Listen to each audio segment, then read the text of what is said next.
The afternoon possessed that particular quality of English summer light that photographers spend lifetimes attempting to capture. Golden, slanted, and somehow both eternal and ephemeral.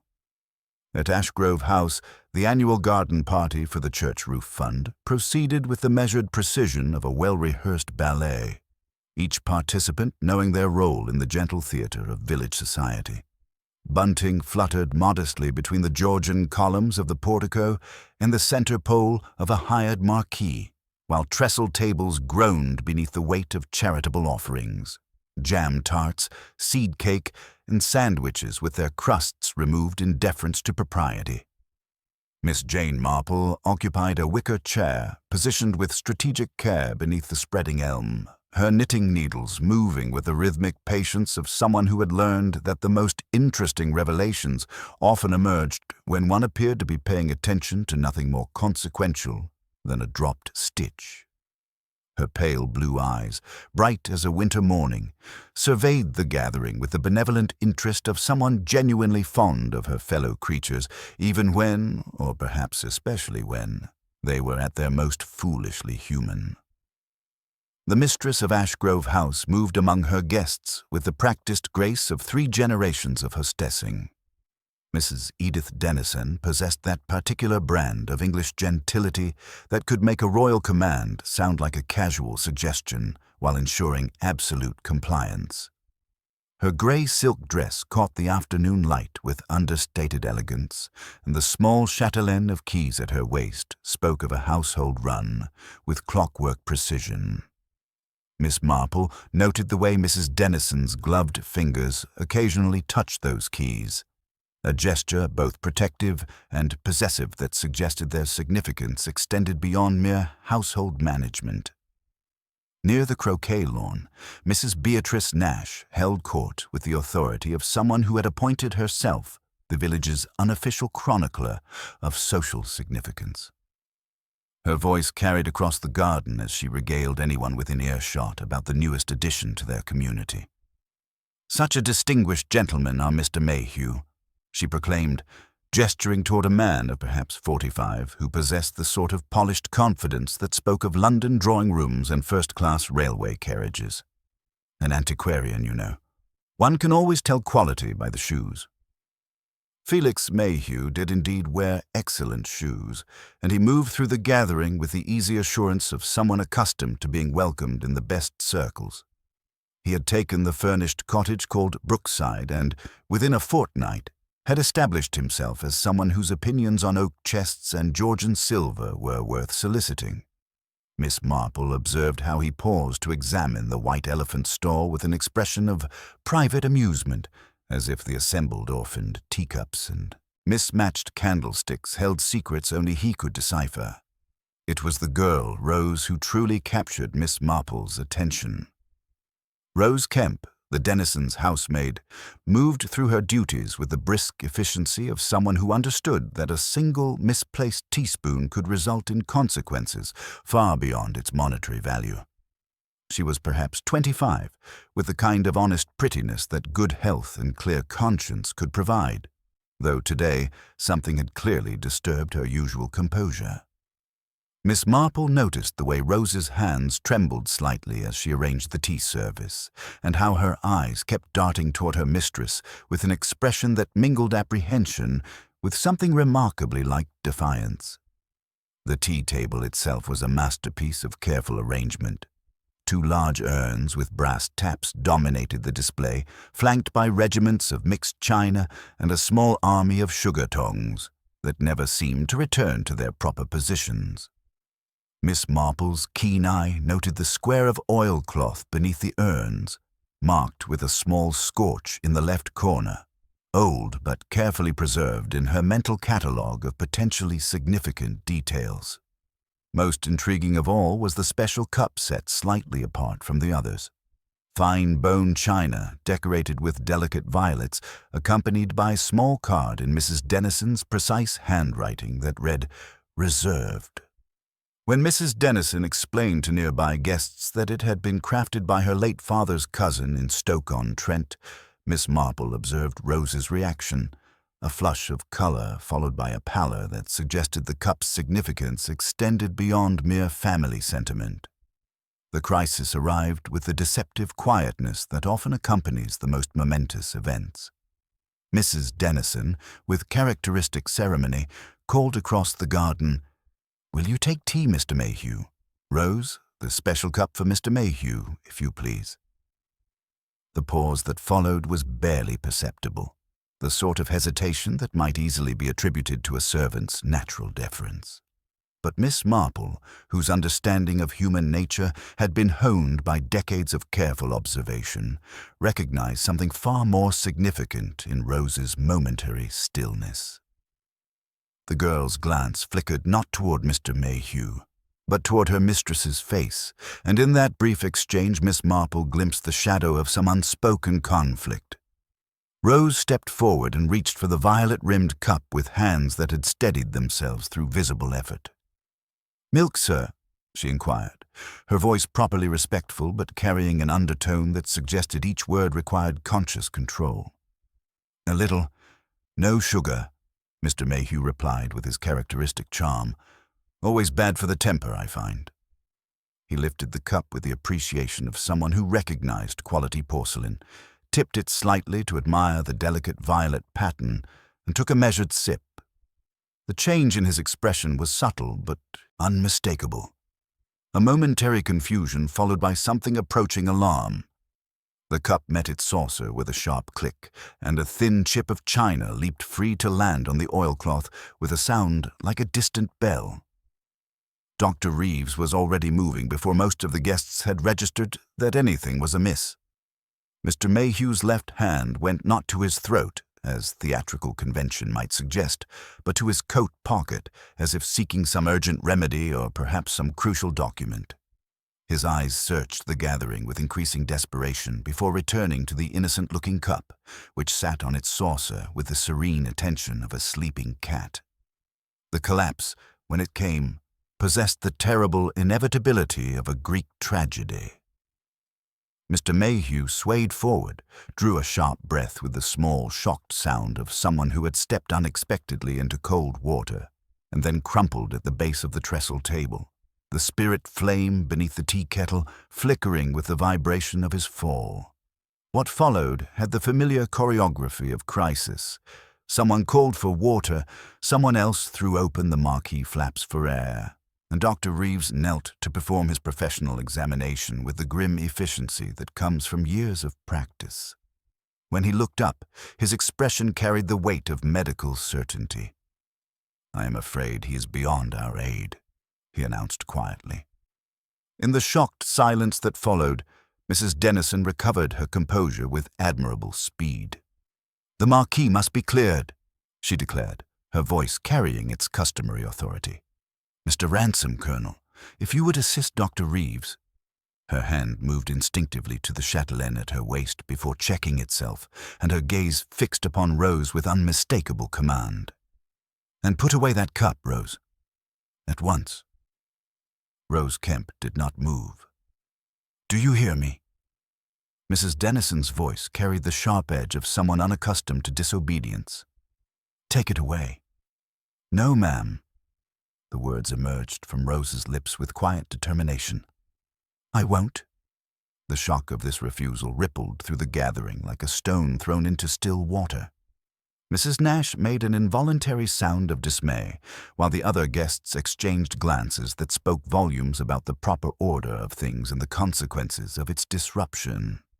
"Rose," Mrs. Dennison repeated, her voice acquiring that particular softness that only the truly controlled can achieve when their authority is challenged. "You will do as I tell you." "No, ma'am." Rose's voice grew stronger with repetition, though her face remained pale. "I was told that cup was for Mr. Mayhew, and I gave it to him.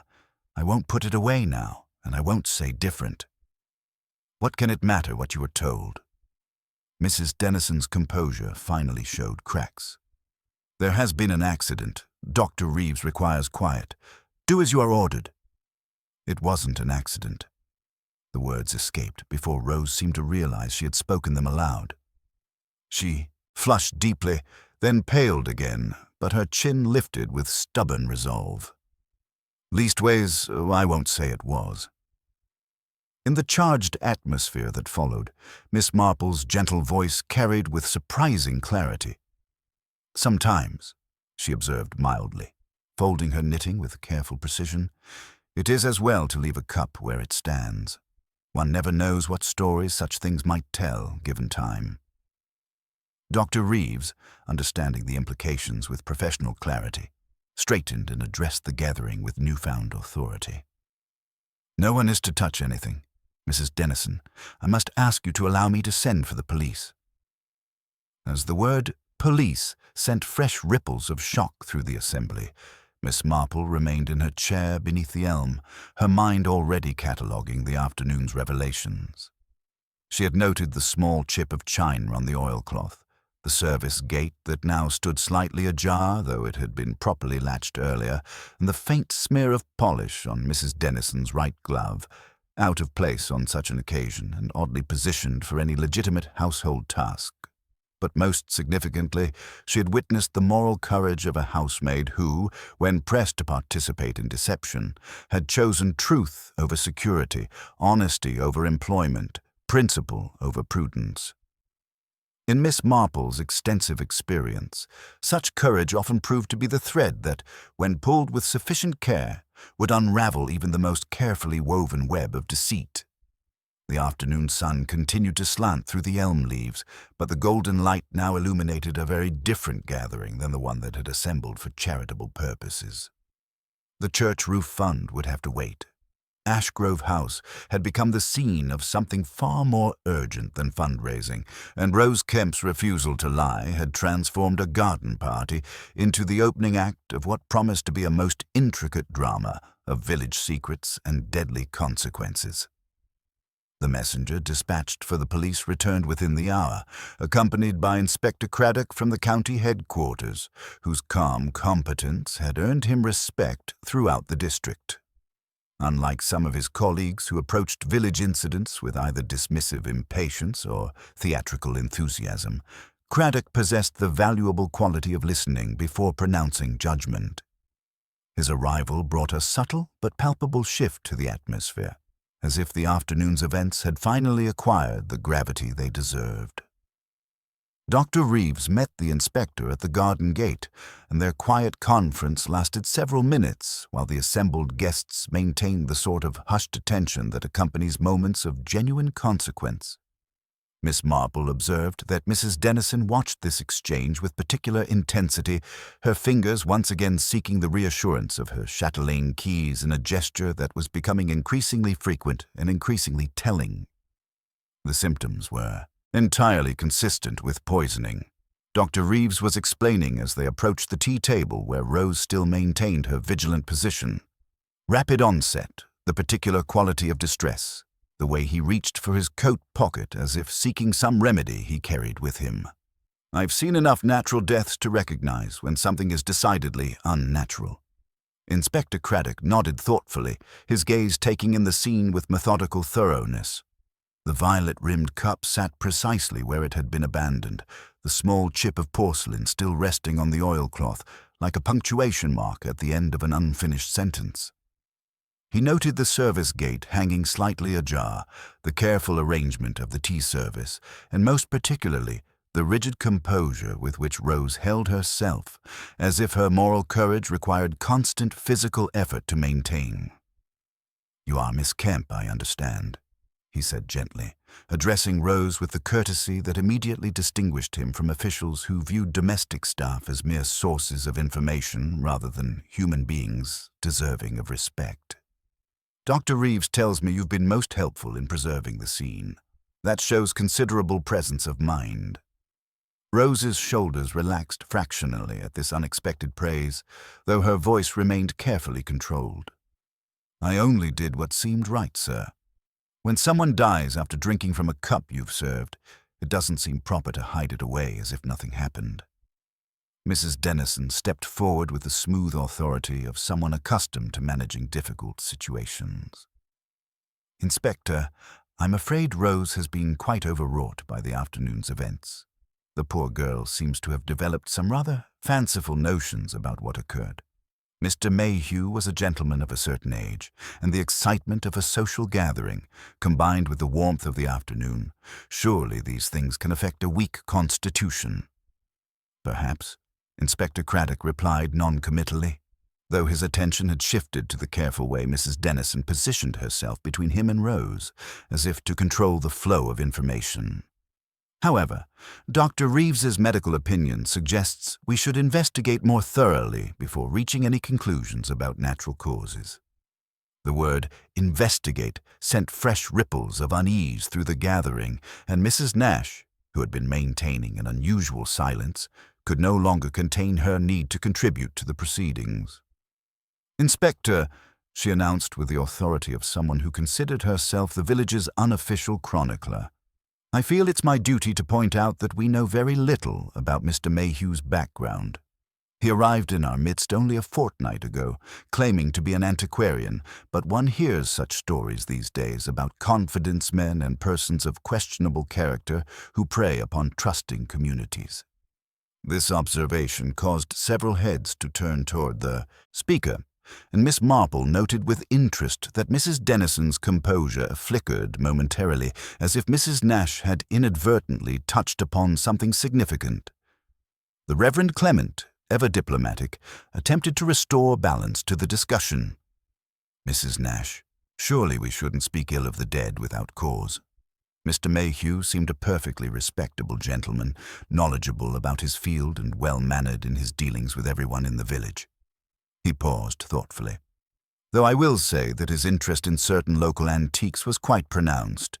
He made several inquiries about pieces that have been in village families for generations." Inspector Craddock's attention sharpened at this information. "What sort of inquiries, Reverend?"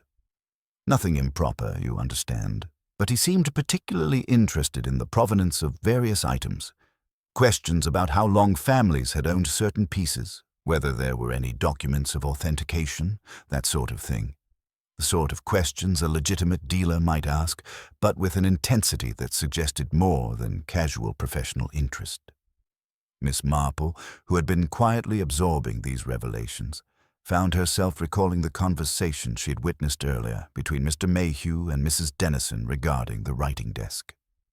There had been something in their exchange that went beyond mere antiquarian curiosity, a tension that suggested matters of greater significance than the usual negotiations between collector and owner.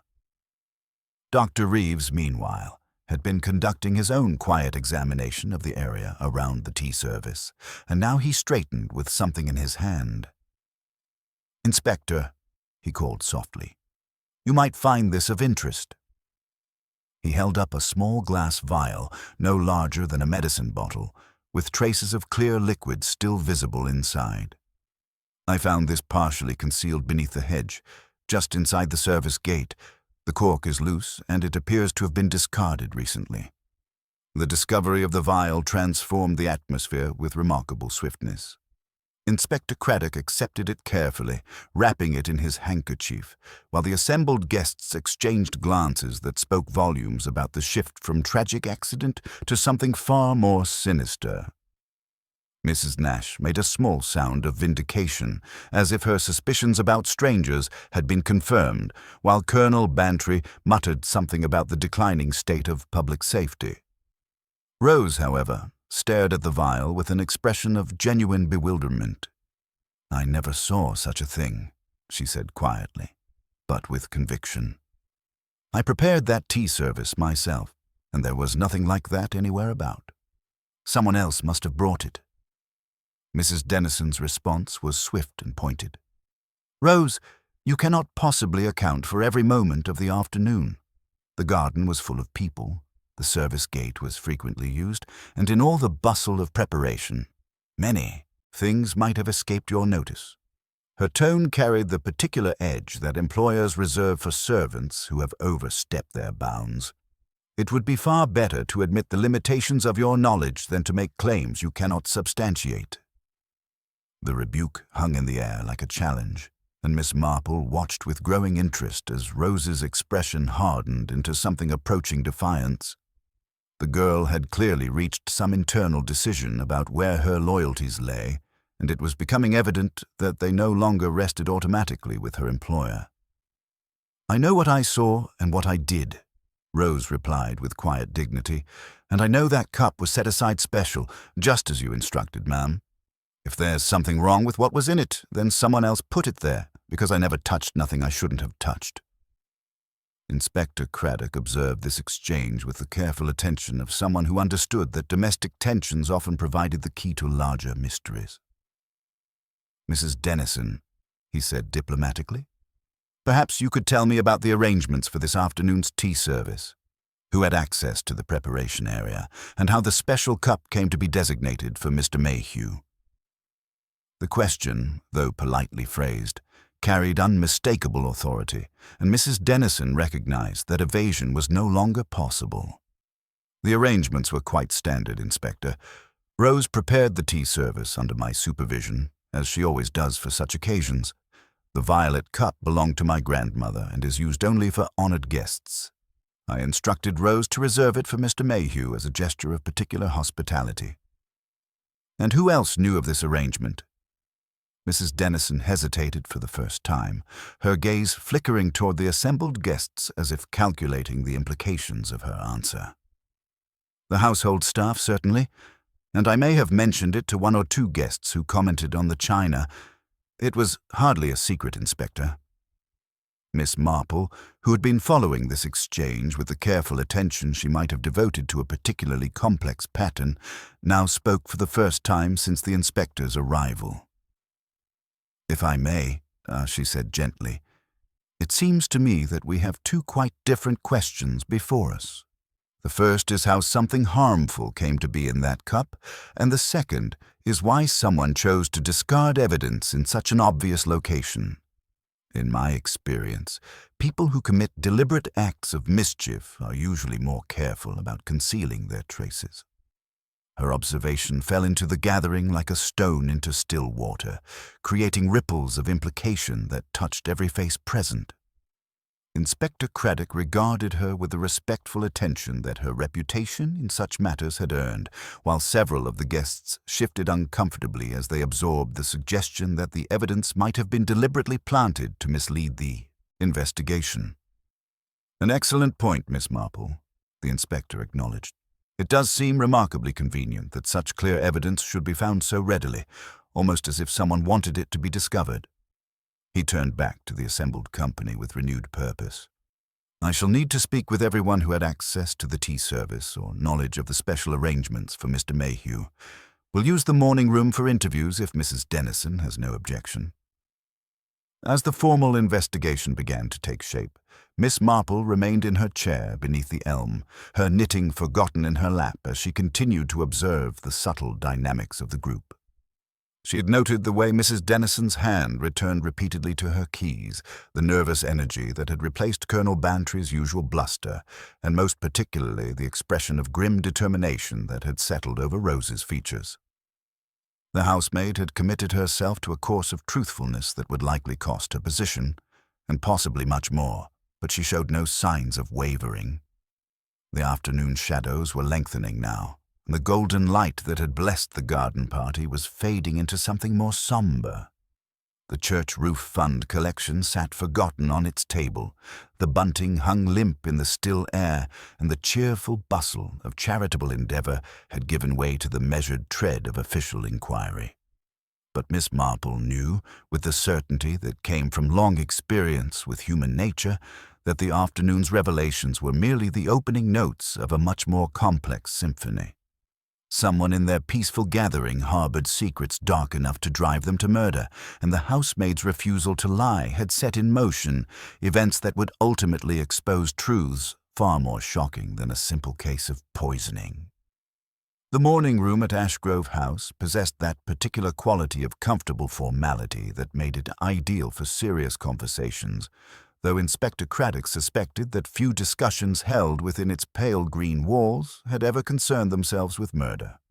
He had positioned himself behind the mahogany writing table, while his sergeant occupied a discreet corner with his notebook, and Miss Marple had been invited to remain in a chintz armchair by the window, her knitting providing the perfect cover for her keen observations. Mrs. Dennison entered with her customary composure restored, though Miss Marple noted immediately that the woman's right hand sought the reassurance of her chatelaine keys with increasing frequency. She arranged herself in the chair opposite Inspector Craddock with practiced dignity, yet there was a watchfulness about her that suggested she understood the gravity of her position far better than her calm demeanor indicated. "Mrs. Dennison," Inspector Craddock began with professional courtesy, "I'd like to understand the household arrangements for this afternoon's event. The Violet Cup, in particular.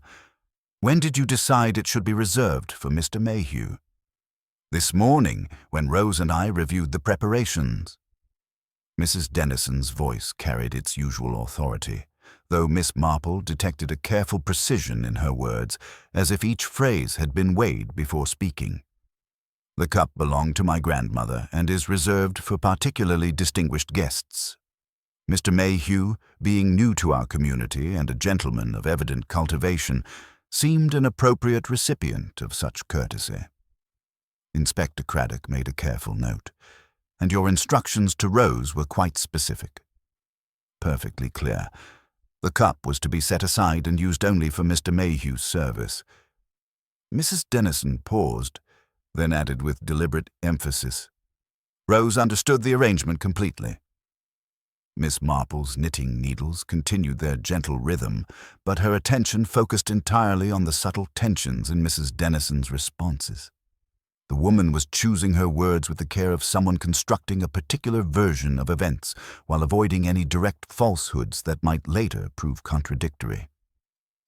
"Several guests mentioned that Mr. Mayhew showed considerable interest in local antiques," Inspector Craddock continued, his tone remaining conversational. "Did he approach you about any items in your possession?" The question struck home with visible impact. Mrs. Dennison's careful composure flickered momentarily, and her hand made an involuntary movement toward her keys before she controlled herself. Mr. Mayhew was naturally curious about various pieces, as any knowledgeable collector might be. He particularly admired the rosewood writing desk in the drawing-room. "What sort of admiration?" He asked about its provenance, the usual questions about age and maker. He seemed to think it might be more valuable than I had supposed. Mrs. Dennison's voice carried a note of dismissal, as if such commercial considerations were beneath her notice. "I told him it had been in the family for generations." Inspector Craddock leaned forward slightly. "Did he make any specific requests regarding the desk?" Mrs. Dennison hesitated, and in that brief pause Miss Marple glimpsed something far more complex than casual antiquarian curiosity. He suggested he might help establish its provenance more definitively. He mentioned having contacts in London who specialized in authentication. "And your response?" "I told him I would consider it." The answer came too quickly, with a defensive edge that suggested the actual conversation had been considerably more complicated than Mrs. Dennison was prepared to admit. At this moment, Dr. Reeves appeared at the doorway with a small collection of items wrapped in a clean handkerchief. "Inspector, Mr. Mayhew's personal effects, as you requested." Inspector Craddock accepted the bundle and began examining its contents with methodical care. There were the usual evidences of an ordered life: railway ticket stubs, a few, banknotes, visiting cards with Felix Mayhew and a Bloomsbury address, and a small leather notebook filled with neat entries. But it was the brass key that drew every eye in the room like a magnet draws iron filings. It had a slightly old-fashioned bow and was attached to a narrow black ribbon, worn smooth near the key itself as if it had been frequently handled. "Mrs. Dennison," Inspector Craddock said quietly, "do you recognize this key?" Mrs. Dennison's gaze fixed upon it with an expression that mingled surprise with something approaching dismay. "I cannot say that I do. Perhaps we should test its purpose." Without waiting for permission, Inspector Craddock rose and moved toward the drawing-room, where the rosewood desk sat in its position near the window. The assembled company followed, drawn by the terrible fascination of revelation. The key turned in the desk's lock with the smooth precision of metal, finding its intended home. The fall front yielded with barely a whisper, revealing compartments that were neat and empty in that particular way that suggests recent attention rather than long-standing order. The interior smelled faintly of fresh beeswax, and Miss Marple noted immediately that dust had been carefully wiped from surfaces that should have shown the accumulation of months. Most telling of all was the blotter, which displayed the faint, reversed impression of words that had been written on paper placed above it, and then removed. Though the writing was too faint to decipher clearly, the very fact of its presence suggested recent correspondence of some significance. "The desk appears to have been used recently," Inspector Craddock observed mildly. "Yet you mentioned that it contains only household accounts and family papers."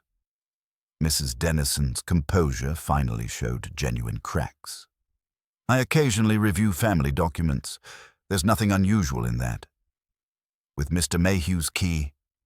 The question hung in the air with devastating simplicity. Mrs. Dennison opened her mouth to respond, then closed it again, clearly recognizing that any explanation would only deepen her difficulties. Miss Marple, who had been observing this exchange with the careful attention she might have devoted to a particularly complex knitting pattern, now spoke for the first time. "Inspector, if I may observe, the ribbon on that key shows considerable wear near the bow, suggesting it was frequently handled but perhaps not often used. A man who carries such a key often takes it out to reassure himself of its presence, particularly if it represents access to something of great importance to him." Her gentle observation seemed to unlock something in Mrs. Dennison's rigid self-control. "Very well," she said, with the air of someone making a significant concession. "Mr. Mayhew did have some business regarding the desk. He claimed to have information about its history that might prove valuable to the family." "What sort of information?" "He suggested that certain documents might be concealed within it, papers that could establish a claim to property that has been in dispute for generations." Mrs. Dennison's voice grew stronger as she found her footing in partial truth. "Naturally, I was skeptical, but he was most persuasive about the potential value of such discoveries."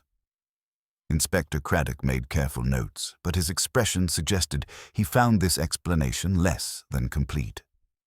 "And you gave him access to examine the desk?" I allowed him to look at it, yes. Under supervision, of course." "When?"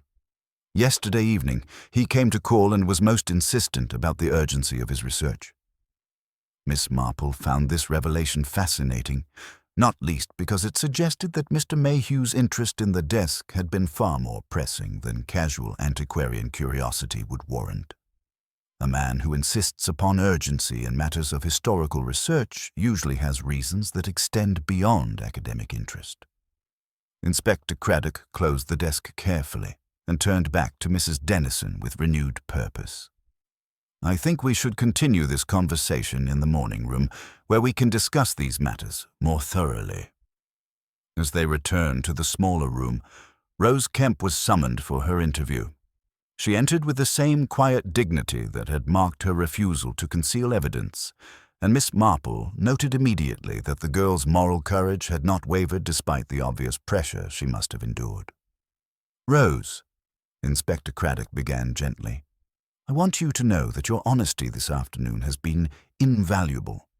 Now, I'd like you to tell me, in your own words, exactly what happened regarding the tea service and the violet cup."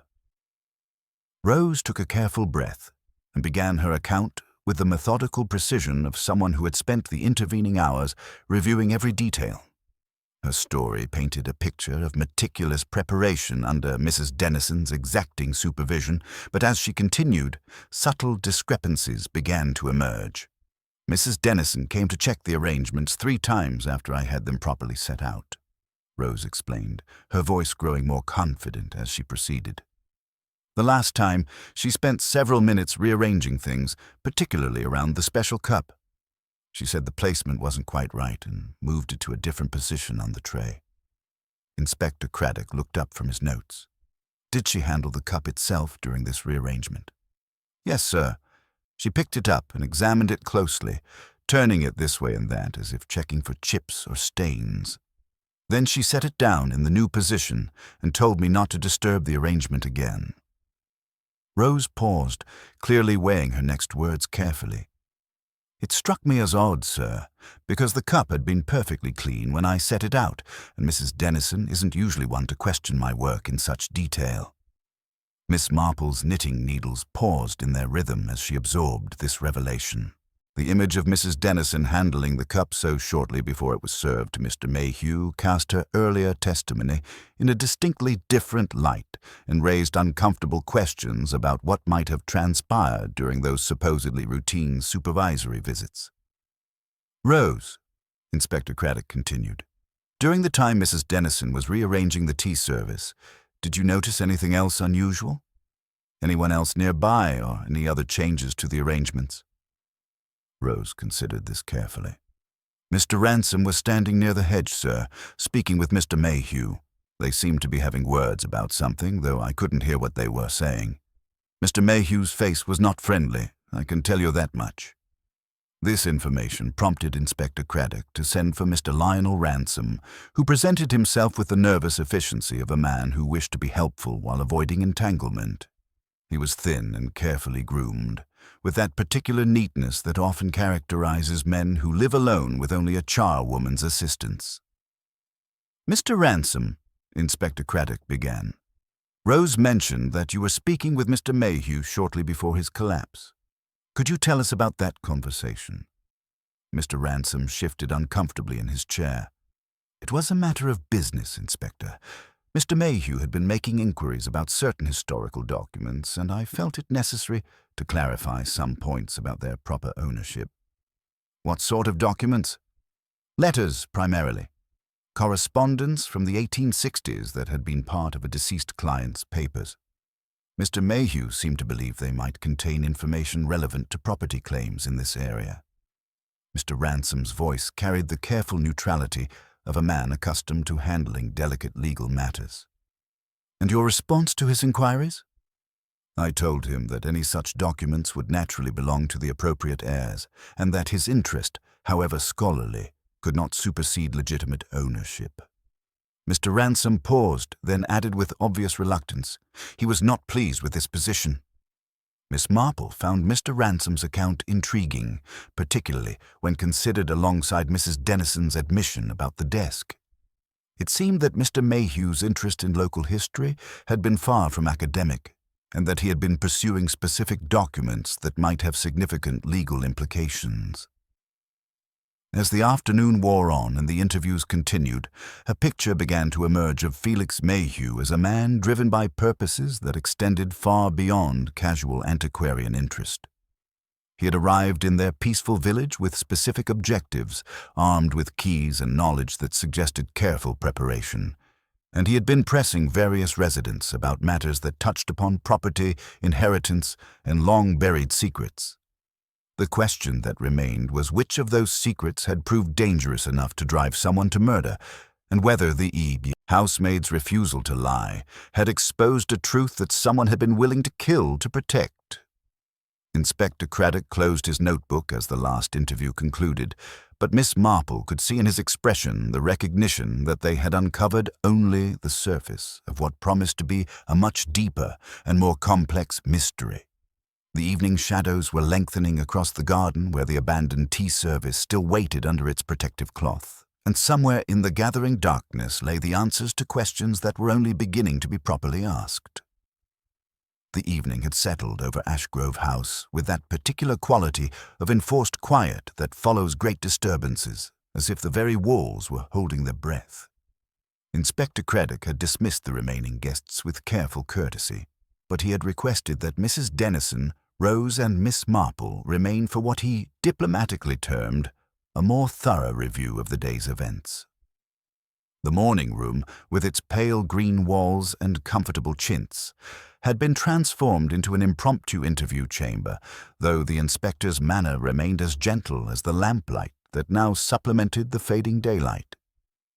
Mrs. Dennison occupied her chair with the rigid composure of someone who understood that her position had become increasingly precarious with each passing hour. Her fingers sought the familiar comfort of her chatelaine keys with growing frequency, a gesture that Miss Marple noted had evolved from nervous habit into something approaching protective ritual. Rose maintained the quiet dignity that had marked her conduct throughout the ordeal, though there was something in her manner that suggested she had reached certain decisions about where her loyalties must lie. "Mrs. Dennison," Inspector Craddock began with careful courtesy, "I believe there are aspects of your relationship with Mr. Mayhew that require further clarification. The key he carried, the desk he examined so thoroughly yesterday evening, these suggest a connection that extends well beyond casual antiquarian interest." Mrs. Dennison's response came with the measured precision of someone who had spent the intervening hours preparing her explanations. "Inspector, Mr. Mayhew was interested in local history, as many visitors are. If his methods were somewhat more intensive than usual, that hardly constitutes grounds for suspicion of anything beyond scholarly enthusiasm."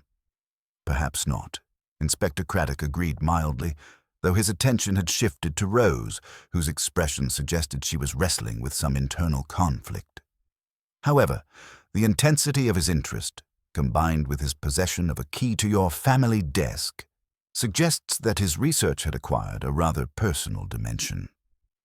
Rose straightened in her chair with visible effort, her hands smoothing her apron in a gesture that spoke of nerves steadied by determination. "Begging your pardon, sir, but that's not the whole truth of what happened." The words fell into the room with the impact of a stone thrown into still water. Mrs. Dennison's carefully maintained composure cracked visibly, and her voice carried a sharp edge of authority tested by disobedience. "Rose, you forget yourself entirely. These matters are not your concern." "They are if they led to murder," Rose replied with quiet conviction that grew stronger with each word, "and they are if you expect me to keep silent about what I know." Inspector Craddock recognized in Rose's manner the same moral courage that had led her to refuse concealment of evidence earlier, and he leaned forward with renewed attention. "Rose, what do you know about Mr. Mayhew's business with Mrs. Dennison?" Rose took a careful breath, clearly understanding that her next words would irrevocably alter her position in the household, but her voice remained steady as she began her account. "Mr. Mayhew didn't come here to help the family, sir. He came to threaten them. I heard him talking to Mrs. Dennison in the library 2 nights ago, and his voice wasn't friendly at all." Mrs. Dennison rose from her chair with indignation that seemed to fill the small room. "Rose, you were eavesdropping on private conversations. That is grounds for immediate dismissal." "Yes, ma'am, I expect it is," Rose replied with calm acceptance that carried its own dignity. "But I won't let you make it seem like Mr. Mayhew was doing you favors when he was doing nothing of the sort." Inspector Craddock gestured for Mrs. Dennison to resume her seat, his authority quietly but unmistakably asserted. "Rose, please tell us exactly what you heard." Rose's testimony painted a picture entirely different from Mrs. Dennison's carefully constructed version of events. According to her account, Mr. Mayhew had indeed possessed documents relating to the Dennison family's property, but his purpose had been extortion rather than assistance. He claimed to have letters that would prove the family's ownership of certain valuable properties had been obtained through fraudulent means decades earlier. "He said he had letters that showed how the whole thing was arranged," Rose continued, her voice growing stronger with each revelation. "Letters between Mrs. Dennison's great-grandfather and someone in London who specialized in what he called document preparation. Mr. Mayhew said the letters made it clear that the original property transfers were based on forged papers, and that if they came to light, the family would lose everything and face criminal prosecution." The implications struck the room like a physical blow. Inspector Craddock absorbed this information with the grim satisfaction of a man who had finally glimpsed the true dimensions of his case, while Mrs. Dennison sat in stunned silence that spoke more eloquently than any protest. "He wanted money to keep quiet," Inspector Craddock prompted gently. £500, Rose confirmed. "I heard him say he would give Mrs. Dennison until today to find the money, and if she couldn't, he would take the matter to the authorities in London." Miss Marple, who had been following these revelations with the absorbed attention she might have devoted to a particularly complex knitting pattern, now spoke for the first time since the interviews had resumed.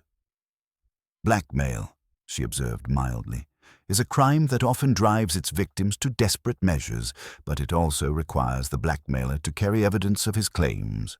If Mr. Mayhew possessed letters of such significance, where are they now?" The question redirected everyone's attention to a crucial gap in their understanding, and Inspector Craddock immediately recognized its importance. "Mrs. Dennison, did Mr. Mayhew have these alleged letters with him this afternoon?" Mrs. Dennison's hesitation provided its own answer, but she eventually replied with obvious reluctance. "He claimed to carry them as insurance against any attempt to resolve the matter through violence." "Then we must search his lodgings immediately," Inspector Craddock declared, rising from his chair with renewed purpose. "If such documents exist, they represent crucial evidence in this case." The search of Brookside Cottage, conducted in the company of Mrs. Pierce, the respectable landlady who had provided Mr. Mayhew with clean sheets and punctual meals, yielded revelations that cast the afternoon's events in an entirely new light. Mrs. Pierce, a stout woman with the nervous energy of someone determined to behave properly in the presence of authority, admitted them with obvious relief at finally being able to unburden herself of troubling observations. "Such a nice gentleman he seemed," she began before they had even crossed the threshold, "and no trouble with his rent or his habits. But the last 2 nights, well, there were things that struck me as odd, and I've been fretting about whether I should speak of them." The cottage told its own story through the careful arrangements of a man who lived with methodical precision. Inspector Craddock's attention was immediately drawn to the small hearth, where the faint scent of burned paper lingered despite the warm evening. His sergeant, with the delicate touch of experience, managed to retrieve a fragment that had escaped complete destruction. "Reason to suppose the originals are within the desk at Ashgrove." More significant still was the discovery, among Mr. Mayhew's papers, of a draft letter bearing clear impressions from writing that had been composed above it. Miss Marple's gentle suggestion that light pencil shading might coax words from the paper's memory proved correct, revealing a threatening communication. "Mr. Ransom, unless the papers are restored, I shall be compelled to take steps. F.M." "He had a visitor last night," Mrs. Pierce confided as they examined these discoveries. "A lady, quite late for proper calling, past 9 o'clock, well-dressed, with gloves and a veil, very proper in her appearance, but she came to the front door and left by the back, which struck me as peculiar behavior for someone with nothing to hide." Inspector Craddock and Miss Marple exchanged meaningful glances at this information. A woman who chose different doors for arrival and departure was either unusually modest or deliberately avoiding observation, and in the context of murder, modesty seemed the less likely explanation. "Could you describe her more specifically?" Miss Marple inquired with gentle interest. "Tallish, well-dressed, with a scent like lavender water. The veil was one of those fashionable black net ones that make any lady look much the same after dusk." Mrs. Pierce paused thoughtfully. They spoke in low voices for perhaps 30 minutes, and when she left, Mr. Mayhew seemed quite agitated. I heard him pacing about for some time afterward. As they returned to Ashgrove House with their discoveries, Miss Marple found herself considering the peculiar precision with which the afternoon's events had unfolded. "Inspector," she observed, as they walked through the quiet village streets, "blackmail certainly provides motive for murder, but I cannot help noting how very convenient everything has been for the investigation. The vial discovered so readily, the timing of Mr. Mayhew's collapse when the maximum number of witnesses were present, even Rose's position to overhear the crucial conversation. It all seems rather too neat for a crime of desperation." Inspector Craddock nodded thoughtfully. "You suggest the murder was planned to implicate Mrs. Dennison?" "I suggest," Miss Marple replied gently, "that when people commit murder under the pressure of blackmail, they rarely do so with such theatrical precision. Desperate people act desperately, not methodically.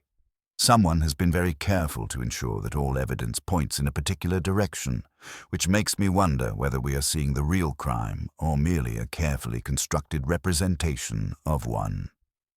As they reached Ashgrove House, where the constable maintained his vigil and the abandoned tea service waited under its protective covering, Inspector Craddock found himself reassessing everything they had discovered. The burned papers and threatening letters certainly supported Rose's testimony about blackmail, but Miss Marple's observations about the crime's almost theatrical precision raised uncomfortable questions about whether they were pursuing the real murderer or following a trail deliberately laid for their benefit.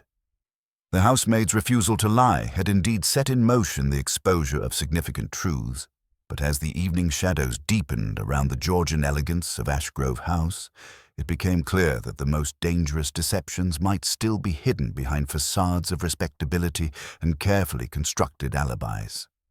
Someone in their peaceful village possessed both the ruthlessness to commit murder and the cunning to ensure that suspicion fell upon the most obvious suspect, and the morning would bring new challenges in distinguishing between genuine evidence and elaborate misdirection.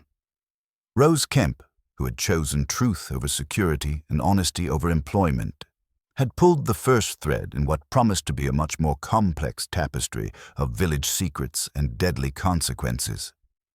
But Miss Marple knew, with the quiet certainty that came from long experience with human nature at its most devious, that the real test of courage and cleverness was yet to come.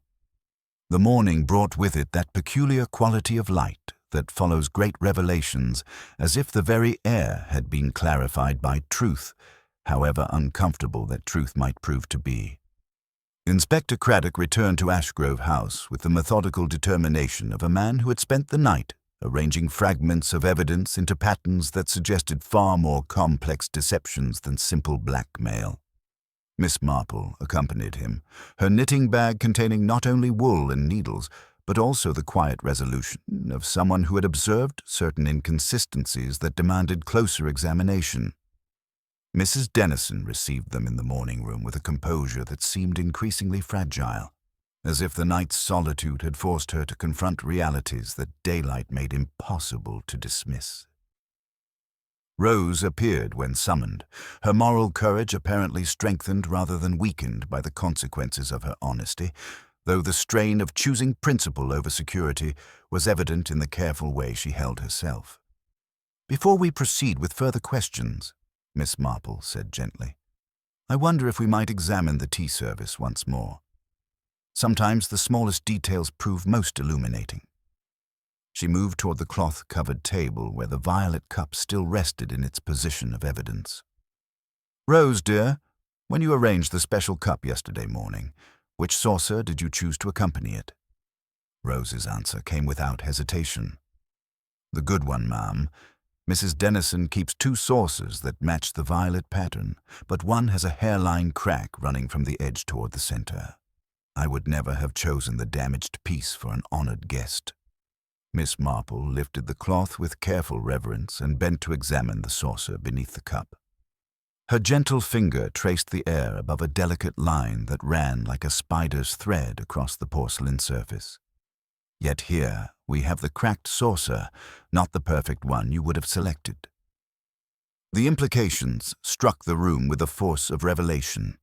Inspector Craddock immediately grasped the significance. Someone had deliberately switched the saucers after Rose's careful arrangement, suggesting a level of premeditation that transformed their understanding of the crime entirely.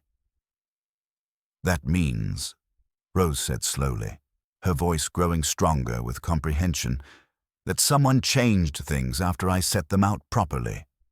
Someone who wanted it to look like I had been careless, or who needed to hide what they had done to the good saucer." Mrs. Dennison's reaction was swift and defensive.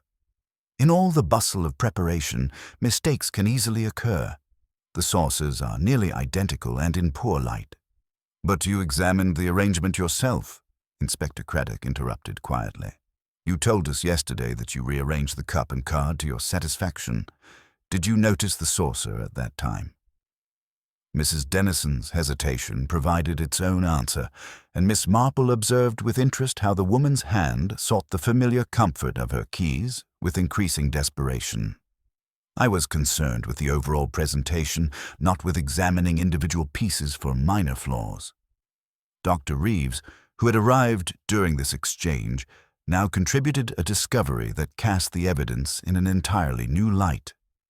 "Inspector, I've had the opportunity to examine that vial more thoroughly. The residue inside carries a distinct scent of lavender water, not poison. It appears to be nothing more than an empty perfume bottle, hastily rinsed but retaining the characteristic fragrance." Miss Marple's knitting needles paused in their rhythm as she absorbed this information. "How very interesting. Yesterday afternoon, just after the service gate was found ajar, I noticed a faint scent of lavender near the hedge. Most unusual in a kitchen garden where such fragrances would be quite out of place." Rose straightened with sudden understanding. "That's right, ma'am. I caught a whiff of it too when I passed the gate. None of us in service wear scent when there's work to be done. It's not practical, and Mrs. Dennison doesn't approve of such things during working hours." Inspector Craddock found himself reassessing the entire crime with growing clarity. So we have a deliberately planted vial containing only lavender water, a switched saucer to conceal evidence, and the scent of lavender detected near the service gate. This suggests someone wanted us to find obvious evidence while concealing the real method of poisoning. Mrs. Dennison's composure finally showed genuine cracks under this mounting pressure. "Inspector, surely you cannot build a case on such trivial observations. A scent in the air, a damaged saucer. These things prove nothing except that domestic arrangements are sometimes imperfect." "Perhaps not individually," Miss Marple agreed mildly, "but taken together, they suggest someone with intimate knowledge of household routines, someone who understood exactly how the tea service would be arranged, and who had access to make subtle changes without detection." At this moment, Inspector Craddock introduced information that transformed their understanding of the victim's true purpose. "Mrs. Dennison, we now know that the man we knew as Felix Mayhew was actually Felix Mayfield, and his interest in your family's documents was far from academic. He believed himself to be the rightful heir to properties that have been in your family for generations." The revelation struck Mrs. Dennison with visible force, and her careful facade of cooperation finally collapsed entirely. "That's impossible. The Mayfield claim was settled decades ago. The courts recognized our family's legitimate ownership of all disputed properties. Yet he possessed documents that suggested otherwise," Inspector Craddock continued relentlessly. "Letters that indicated certain transfers in the 1860s were based on fraudulent documentation. He wasn't attempting blackmail, Mrs. Dennison. He was attempting to reclaim what he believed was rightfully his." Rose, who had been following this exchange with growing understanding, now spoke with quiet conviction. "That's why he was so angry when he left Tuesday night. He'd found the desk empty of what he expected to find there." Mrs. Dennison's response came with desperate authority. If certain historical documents were removed from that desk, it was to protect the family from spurious claims based on questionable evidence. I had every right to dispose of papers that threatened to create unnecessary legal complications. "You destroyed them," Miss Marple observed gently, "not as an accusation, but as a simple statement of a fact." "I protected my family's interests," Mrs. Dennison replied with defiant precision. Whatever romantic notions Mr. Mayfield entertained about his grandfather's claims, they had no basis in legal reality. Inspector Craddock made careful notes, but his attention had shifted to broader implications. "Mrs. Dennison, if Mr. Mayfield's research extended beyond your family's documents, he may have approached other residents about papers or artifacts in their possession. Did he mention having assistance in his investigations?" The question opened possibilities that cast the previous day's events in an entirely different light.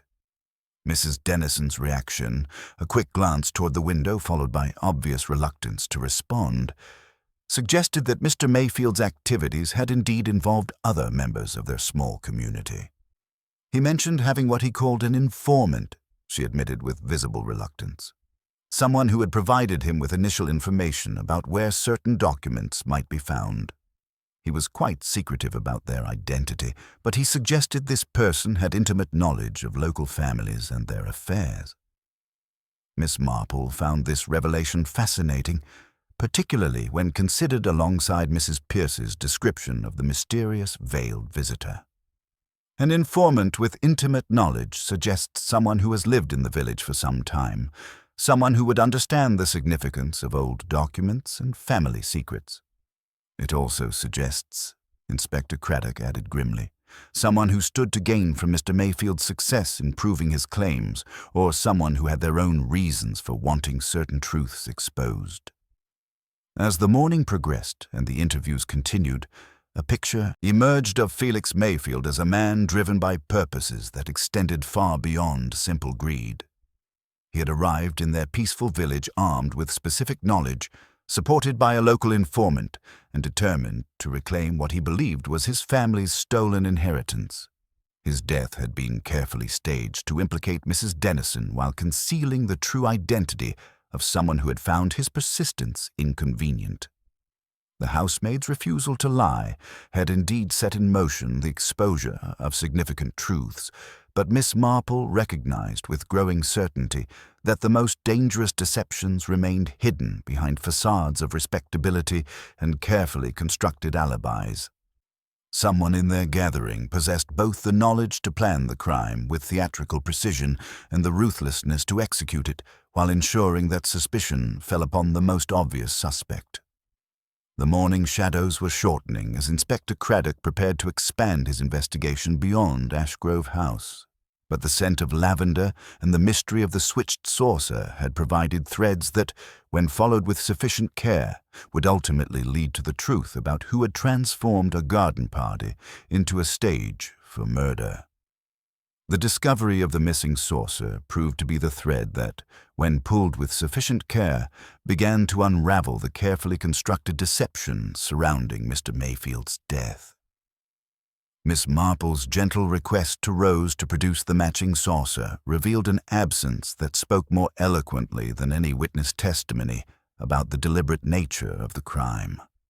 Rose returned from the china press with genuine bewilderment written across her honest features, carrying only the cracked saucer and a mismatched substitute from the second rank of her carefully organized collection. "The good violet saucer is nowhere to be found, miss," Rose reported with the certainty of someone who understood her own domestic habits intimately. "I always nest matching pieces together, and I counted the set when I arranged the service yesterday morning. Someone has taken it away entirely." Inspector Craddock recognized immediately that this discovery transformed their understanding of the crime's planning. The murderer had not only switched saucers to conceal evidence, but had removed the original entirely, suggesting a level of forethought that extended far beyond desperate improvisation. Miss Marple's quiet observation that the missing piece represented either the removal of incriminating evidence or the prevention of later comparison pointed toward someone with sophisticated understanding of investigative procedures. Their subsequent inquiries through the village revealed a pattern of careful preparation that had been conducted over several days. At Bell's chemist's shop, they learned that Mrs. Nash had indeed purchased a small sample vial of lavender water the previous week, specifically requesting one of the corked traveling bottles. The chemist's ledger confirmed the transaction, and his casual mention that Mrs. Nash had commented about needing something convenient to carry of an evening aligned perfectly with Mrs. Pierce's description of the mysterious veiled visitor's distinctive fragrance. The drapery shop provided additional confirmation when Mr. Pottle recalled selling black veil netting to a heavily veiled customer who had chosen the finest mesh specifically for its ability to soften outlines and obscure identification.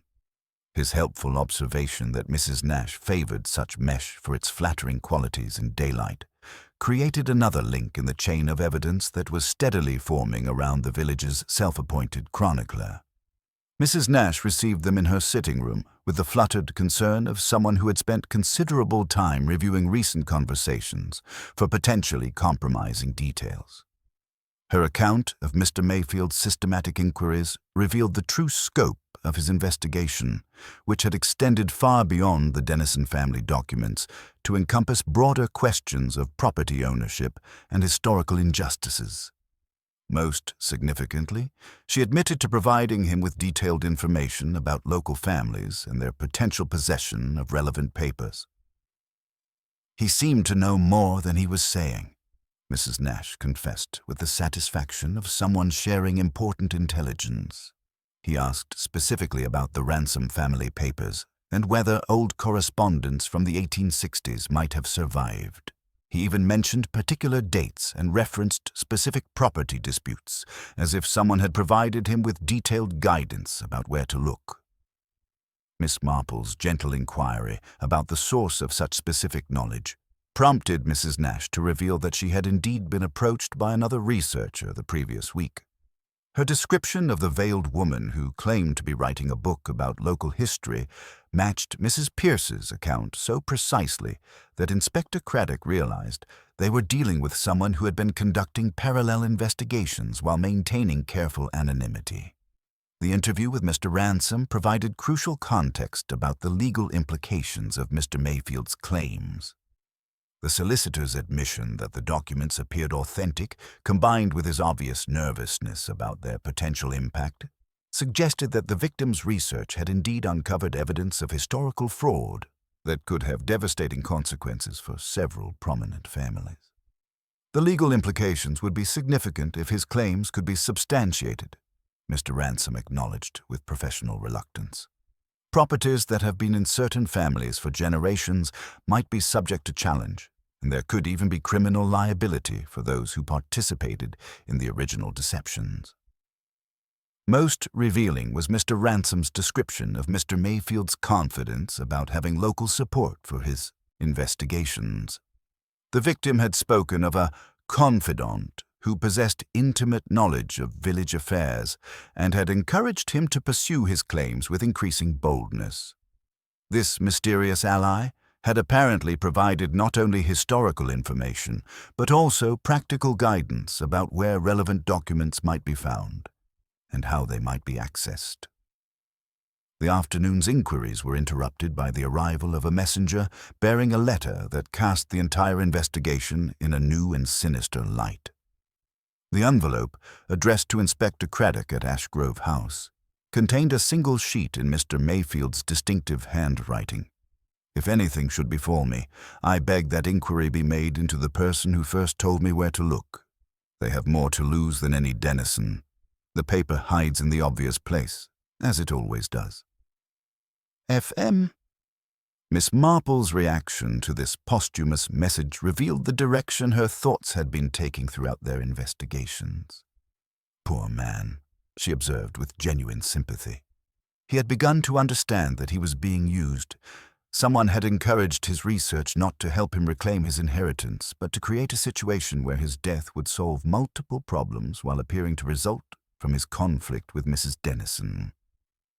The reference to the obvious place struck Miss Marple as particularly significant, given her understanding of domestic arrangements and the psychology of concealment. "People who set traps," she explained gently, "often hide things where the tidy would never look because the tidy put them away properly. If one wished to keep a saucer from being found, one might put it not in a cupboard at all, but in a place where broken things wait until someone forgets to mend them." Inspector Craddock immediately grasped the implications. The missing saucer, which likely bore traces of whatever poison had actually been used, would be hidden somewhere that appeared logical for damaged crockery but would not be discovered during routine household maintenance. The scullery drawer where cracked plates awaited disposal, the coal scuttle where old newspapers were saved for lighting, or any number of similar locations where broken things accumulated in the shadows of domestic efficiency. As the afternoon shadows lengthened and their understanding of the crime's true complexity deepened, Miss Marple recognized that they were approaching the moment when careful observation and patient inquiry would yield to direct confrontation. The scent of lavender, the switched saucer, the planted evidence, and the mysterious informant had created a pattern that pointed towards someone who possessed both the knowledge to plan murder with theatrical precision and the ruthlessness to manipulate an innocent man's quest for justice into a trap that would destroy him while protecting the real criminal. The housemaid's refusal to lie had indeed set in motion the exposure of truths that someone had been willing to kill, to protect, but the most dangerous revelations were yet to come.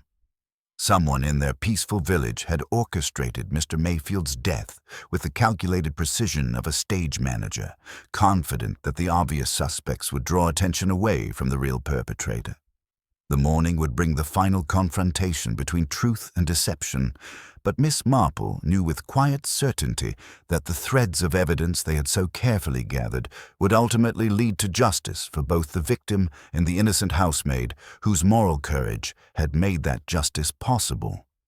The search for the missing saucer proved to be the thread that, when pulled with sufficient care, began to unravel the carefully constructed deception surrounding Mr. Mayfield's death. Miss Marple's gentle suggestion that obvious places often proved most revealing when approached with proper understanding led them to a systematic examination of areas where broken or discarded items might naturally accumulate. Rose, armed with her intimate knowledge of domestic arrangements and a newfound determination to see justice done, guided them through the logical hiding places with the methodical precision of someone who understood her domain as thoroughly as any general understands a battlefield.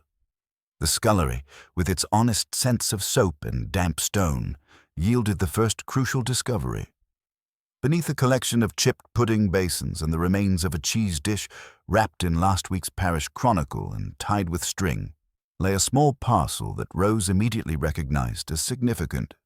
Her expression told them everything before the paper was even unfolded, revealing the good violet saucer with its delicate pattern intact, but bearing the faint, telltale dulling along the raised circle where a cup's base would rest.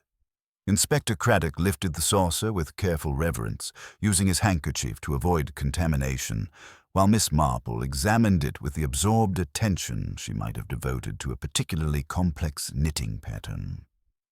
"One notices, if one keeps house long enough," she observed mildly, "how hot tea leaves a pale residue if something is dissolved between cup and saucer. This is not the sort of mark a careful maid would leave, nor is it the natural result of proper tea service. What we see here is evidence of deliberate application, hastily but incompletely removed." Dr. Reeves's immediate examination confirmed their suspicions. The residue showed the characteristic crystalline structure of a powerful alkaloid poison applied with sufficient concentration to ensure rapid and fatal results when dissolved by hot liquid. "The method is quite sophisticated," he explained grimly. "The poison was placed on the saucer's surface, where contact with a hot cup would cause it to dissolve upward into the tea. It would explain the speed of onset and the victim's particular distress." Rose's practical understanding translated the technical explanation into domestic reality. So when Mr. Mayfield lifted his cup and set it down again, whatever had been put on the saucer melted up into his tea, she said with the clarity of someone who understood kitchen mechanics better than criminal methodology. "That's why the cup itself looked so innocent when we examined it." The discovery of the real murder weapon prompted Inspector Craddock to expand his investigation with renewed purpose. Mrs. Nash's cottage, with its accumulated evidence of her passionate interest in local affairs, provided a wealth of information about her systematic documentation of Mr. Mayfield's activities. Her notebooks revealed detailed observations dating from the moment of his arrival, tracked with the intensity of someone who possessed considerable personal investment in the outcome of his research. Most significantly, the notebooks contained evidence that Mrs. Nash had been serving as Mr. Mayfield's primary source of information about local families and their historical documents.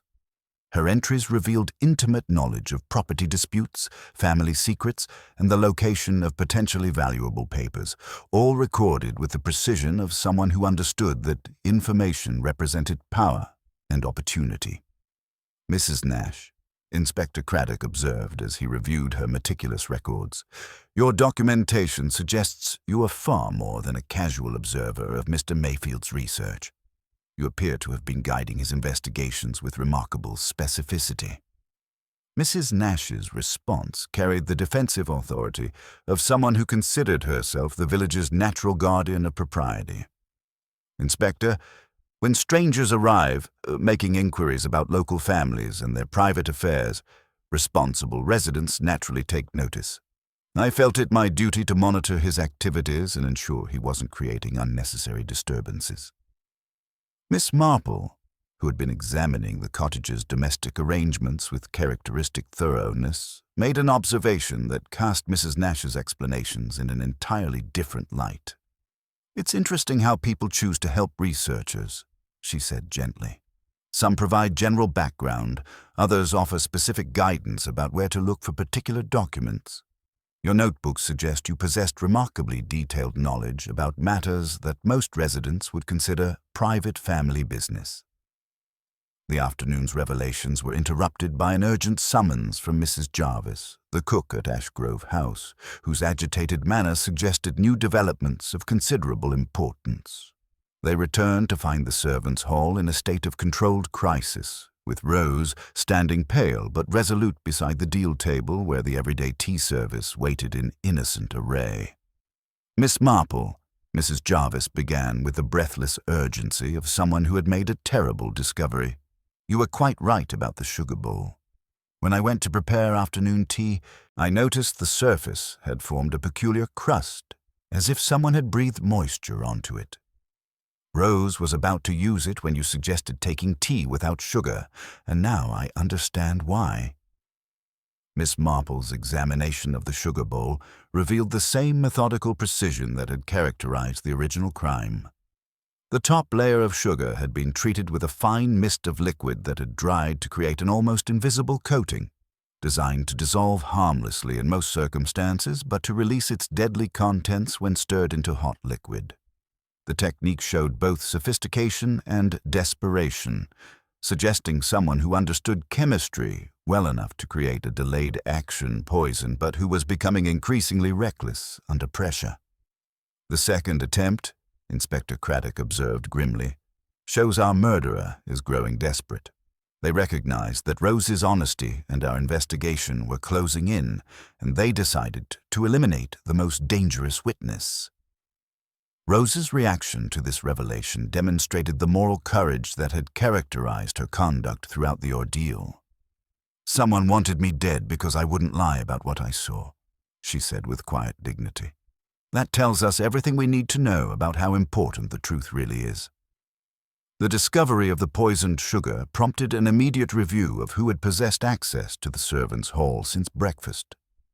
Mrs. Jarvis's account revealed that Mrs. Nash had indeed visited that morning, bringing a plate of buns for the poor girls, and spending considerable time rearranging items on the tea table while discussing train schedules to Barchester. The cook's observation that Mrs. Nash had carried a whiff of shop about her, combined with her nervous energy and unusual attention to the sugar service, created a pattern of behavior that aligned perfectly with the systematic deception they had been uncovering. Miss Marple's gentle inquiry about Mrs. Nash's knowledge of household routines revealed the psychological foundation of both crimes. People who commit such acts, she observed thoughtfully, often possess intimate understanding of domestic arrangements combined with access that appears perfectly natural. They understand not only how things are normally done, but also how to alter those arrangements without attracting immediate attention. As the afternoon shadows lengthened and the evidence accumulated, Inspector Craddock found himself confronting a crime of remarkable sophistication masked as desperate improvisation. The theatrical precision of the original murder, combined with the increasingly clumsy attempts at concealment and elimination of witnesses, suggested someone who possessed both the knowledge to plan elaborate deceptions and the ruthlessness to kill repeatedly when those deceptions were threatened. The housemaid's refusal to lie had indeed set in motion events that would ultimately expose truths far more complex than simple blackmail or property disputes. Someone in their peaceful village had orchestrated Mr. Mayfield's death with calculated precision, confident that obvious suspects would draw attention away from the real perpetrator, but they had underestimated both the moral courage of an honest servant and the patient persistence of those committed to uncovering the truth. The scent of lavender, the switched saucer, the planted evidence, and now the poisoned sugar had created a pattern that pointed towards someone who possessed both intimate knowledge of village affairs and the desperate determination to protect secrets that were worth killing to preserve. The morning would bring the final confrontation between truth and deception. But Miss Marple knew with quiet certainty that the threads of evidence they had so carefully gathered would ultimately lead to justice for both the victim and the innocent housemaid whose moral courage had made that justice possible. Rose Kemp stood vindicated not only in her honesty, but in her faith that truth would ultimately prevail over even the most elaborate deceptions. Her simple insistence on accuracy had proved more powerful than all the murderer's careful planning, demonstrating once again that integrity, however humble its origins, possessed a strength that no amount of cleverness could overcome. The discovery of the second poisoning attempt galvanized Inspector Craddock into immediate action, though Miss Marple's gentle suggestion that haste often obscured more than it revealed prompted him to proceed with methodical care rather than dramatic urgency. The poisoned sugar represented not merely an escalation of violence, but a fundamental shift in the murderer's psychology, from careful planning to desperate improvisation, and such transitions often provided the clearest glimpses into criminal motivation. Mrs. Nash's cottage, when examined with the focused attention that the afternoon's revelations demanded, told a story far more complex than her carefully cultivated image as the village's benevolent chronicler. The sitting room, with its neat arrangements of local histories and genealogical records, initially appeared to confirm her reputation as a dedicated keeper of community memory. However, Miss Marple's trained eye immediately noted the subtle discrepancies that suggested a more calculating purpose behind the scholarly facade. The escritoire in the corner, positioned to catch the morning light from the east window, contained correspondence that painted Mrs. Nash in an entirely different light. Letters from London dealers in historical documents revealed systematic inquiries about the potential value of various family papers, while draft communications showed her attempting to establish connections with collectors who specialized in what the trade euphemistically termed disputed provenance materials.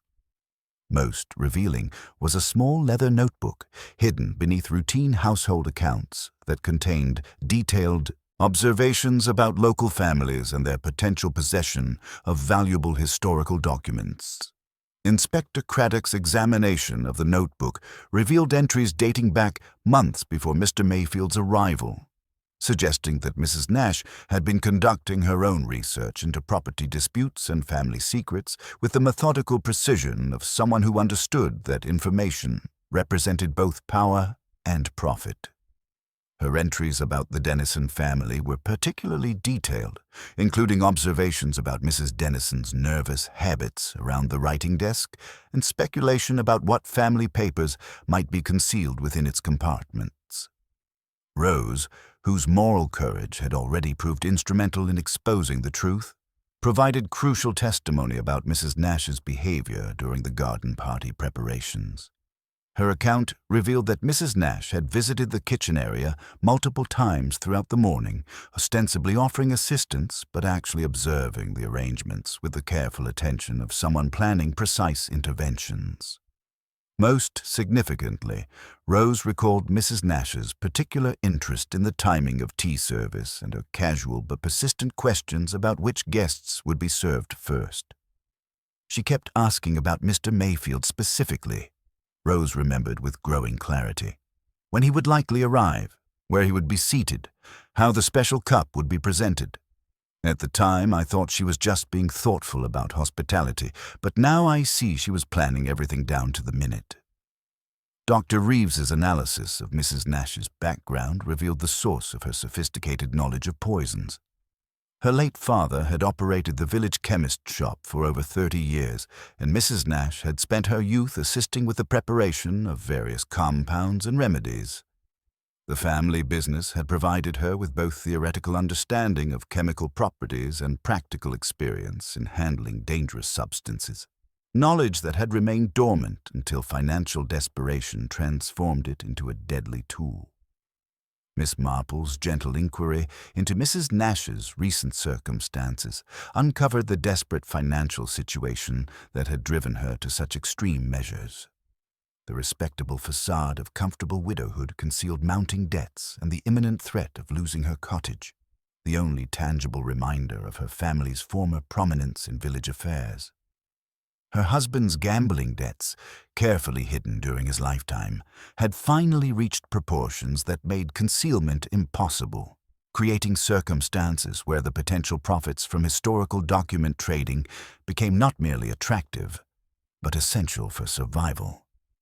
The psychological profile that emerged painted Mrs. Nash as someone whose lifelong position as keeper of village secrets had gradually evolved into something far more sinister.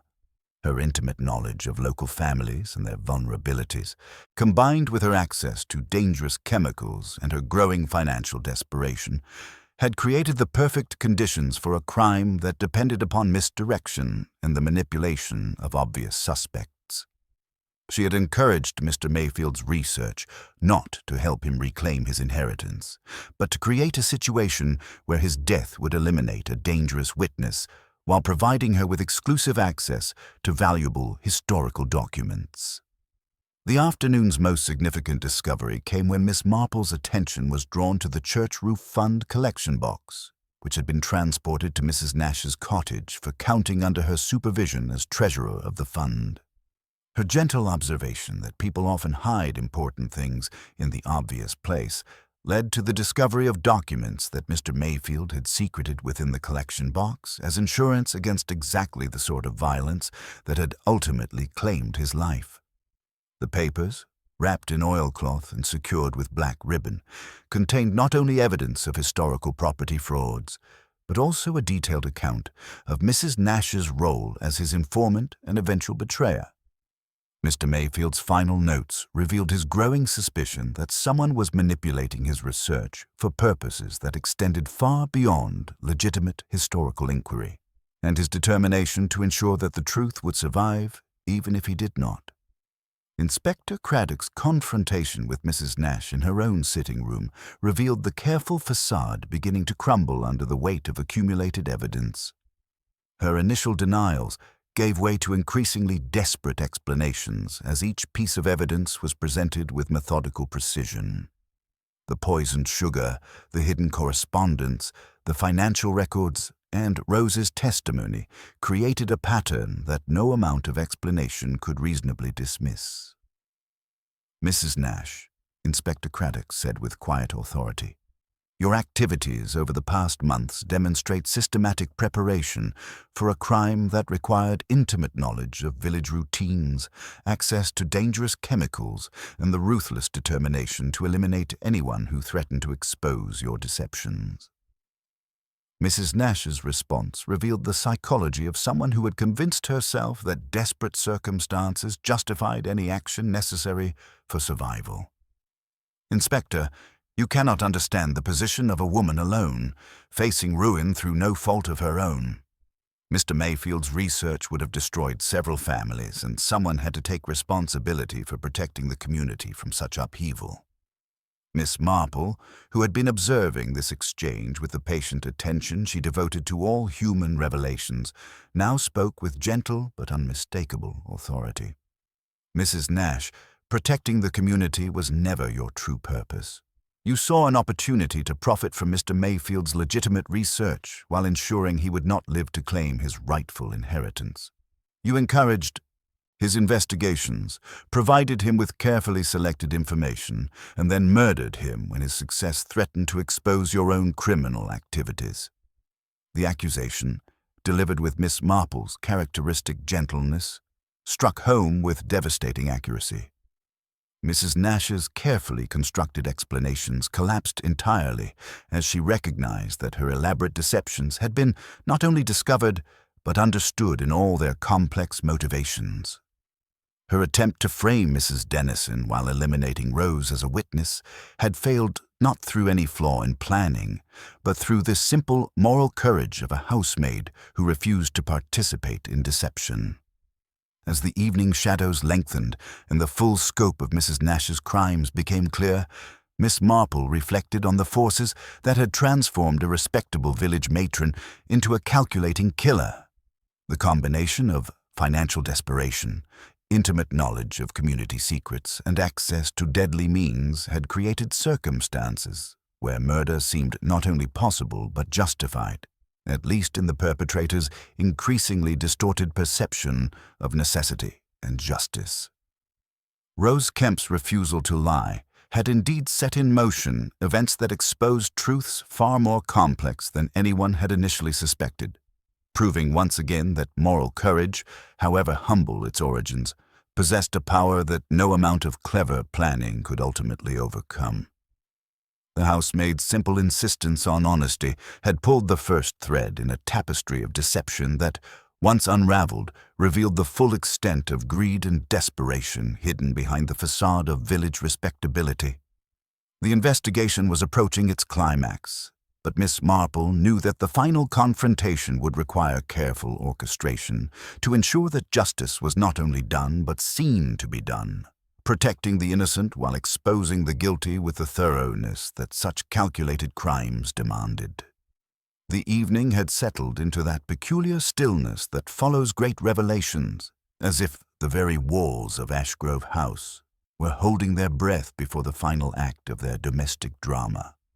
Inspector Craddock, recognizing that the most dangerous moments in any investigation occur when the guilty realize their deceptions have been penetrated, suggested what Miss Marple gently termed a small exercise in accuracy before proceeding with formal charges. Mrs. Nash, under discreet supervision in her cottage, had provided a written statement confessing to the poisoned sugar and the planted lavender vial, describing them as foolish, wicked acts born of panic when I realized my encouragement of Mr. Mayfield's research had led to tragedy. Yet her vehement denial of any involvement in the actual murder created a gap in their understanding that Miss Marple found particularly illuminating. People who confessed to lesser crimes while denying greater ones, she had observed, often reveal more about the truth than they intend. Inspector, Miss Marple suggested with her characteristic mildness, perhaps we might reconstruct the tea arrangements as they were yesterday morning. Sometimes the smallest details become clearest when we see them in their proper context. The morning room was transformed into an impromptu stage, with Rose carefully recreating the tea service arrangement under Miss Marple's gentle guidance. The violet cup, represented by a similar piece from the second-best china, was positioned with the small reserved card that Mrs. Dennison had written in her precise hand. Miss Marple, with apparent absent-mindedness, placed the card slightly askew beside the cup. Mrs. Dennison's reaction was immediate and unconscious. "It was not there," she said quickly, almost with relief at being able to correct an obvious error. "It stood directly in front, straight in line with the saucer's rim." Her gloved hand moved with the automatic precision of long habit, aligning card and china to an exactness that made Rose glance up in quiet surprise at such particular attention to minute details. "And the saucer?" Miss Marple inquired with gentle interest. "The cracked one was used, I believe. Such a pity when flaws show. It suggests inattentiveness in the hostess." "The cracked saucer should never have been used," Mrs. Dennison replied, color rising faintly in her cheeks. "When I noticed it yesterday, She stopped abruptly, as if the words had escaped ahead of Prudence. "I merely thought it unfortunate," she finished with visible effort. Inspector Craddock allowed the silence to gather weight, while Rose, with her unwavering honesty, filled the gap. "Begging your pardon, ma'am, but you took the cup up in your hand and turned it so the violets were facing forward. You said it made a prettier picture for Mr. Mayfield. The saucer went with it." Dr. Reeves, who had been observing from near the window, spoke as if to himself. The method used required the saucer to be placed in a particular orientation for maximum effect, the sort of precise positioning that would matter to someone who noticed both prettiness and practical results. The psychological portrait that emerged from this simple reconstruction revealed the fatal flaw in Mrs. Dennison's character. Her compulsive need for domestic perfection had betrayed her even in murder. The same attention to detail that made her an exemplary hostess had led her to arrange the poisoned saucer with deadly precision, and her unconscious corrections during the reconstruction demonstrated knowledge that only the actual perpetrator could possess. Miss Marple's gentle observation about the timing of events cast the crime in its proper perspective. Mrs. Nash's activities were certainly reprehensible, encouraging Mr. Mayfield's research for personal gain, then attempting to eliminate witnesses when her schemes unraveled. But the actual murder required someone with intimate knowledge of household routines, someone who could make adjustments to the tea service without arousing suspicion, and someone who understood exactly when and how Mr. Mayfield would receive his cup. The revelation that Mrs. Nash had been manipulating events from behind the scenes, feeding Mr. Mayfield information while planning to profit from his discoveries, provided crucial context for understanding the crime's complexity. Her financial desperation had driven her to encourage the research that threatened multiple families, but when Mr. Mayfield began questioning her motives and demanding a larger share of any profits, she had shared her concerns with someone who possessed both the access and the ruthlessness to provide a permanent solution. "Mrs. Dennison," Inspector Craddock said quietly, "Mrs. Nash's confession reveals that she approached you 3 days ago with concerns about Mr. Mayfield's increasing demands and his threats to expose what he called her commercial arrangements with his research. She suggested that something needed to be done before he destroyed both your family's reputations and her own financial prospects." Mrs. Dennison's composure, which had been cracking under the weight of the reconstruction, finally showed genuine fractures. Mrs. Nash was distraught about the situation she had created. She felt responsible for bringing this threat to our community and asked for my advice on how to manage it. "And your advice was to eliminate the threat entirely," Miss Marple observed with gentle but unmistakable authority. "You recognized that Mrs. Nash's amateur attempts at manipulation had created a situation that required more decisive action. Your knowledge of household routines, combined with your access to the tea service and your understanding of exactly when Mr. Mayfield would drink from the reserved cup, made you the only person who could execute such a plan with precision." The afternoon light was fading as the full scope of the conspiracy became clear. Mrs. Nash's greed and manipulation had created the crisis, but Mrs. Dennison's compulsive perfectionism and protective instincts had transformed it into murder. The two women, each driven by different but complementary motivations, had collaborated in a crime that might have succeeded if not for Rose's simple refusal to participate in deception. Rose herself stood quietly by the fireplace, her moral courage vindicated but her expression reflecting the sobering realization that her honesty had exposed not one but 2 respected members of their community as criminals. Her refusal to lie about the tea service had indeed pulled the first thread in a tapestry of deception that, once unraveled, revealed the full extent of greed and desperation hidden behind facades of village respectability. Inspector Craddock prepared his final notes as the evening shadows deepened, but Miss Marple knew that the morning would bring the ultimate confrontation between truth and deception. The housemaid's courage had set in motion events that would ultimately restore justice, but the cost to their peaceful community would be measured not only in lives lost, but in trust betrayed by those who should have been its guardians. The scent of lavender, the switched saucer, the planted evidence, and the poisoned sugar had created a pattern that revealed both the crime's complexity and its perpetrator's fatal flaws. Tomorrow would bring the final reckoning, but tonight the truth sat quietly in the gathering darkness, waiting for daylight to illuminate the last shadows of deception that had transformed a garden party into a stage for murder. The morning brought with it that particular quality of light that follows the resolutions of great mysteries, as if the very air had been purified by the exposure of long-hidden truths. Inspector Craddock had arranged for what he diplomatically termed a final review of evidence in the morning room at Ashgrove House, though everyone present understood they were gathering for the last act of their domestic tragedy. The pale green walls seemed to hold their breath as the principal players took their positions for what would prove to be the most revealing scene of all. Mrs. Dennison entered with the rigid composure of someone who had spent the sleepless hours of night coming to terms with the inevitable collapse of her carefully constructed world. Her grey silk dress remained pressed to perfection, her chatelaine of keys positioned with characteristic precision, yet Miss Marple noted immediately that something fundamental had shifted in her bearing. The compulsive reaching for those keys had ceased, replaced by a stillness that spoke of someone who had moved beyond the need for such reassurance into the terrible clarity that comes with complete exposure. Rose accompanied her former mistress with a quiet dignity that had marked her conduct throughout the ordeal, though her position in the room had subtly but significantly changed. She no longer stood in the deferential posture of a servant awaiting instructions, but rather with the moral authority of someone whose courage had transformed her from witness into guardian of truth.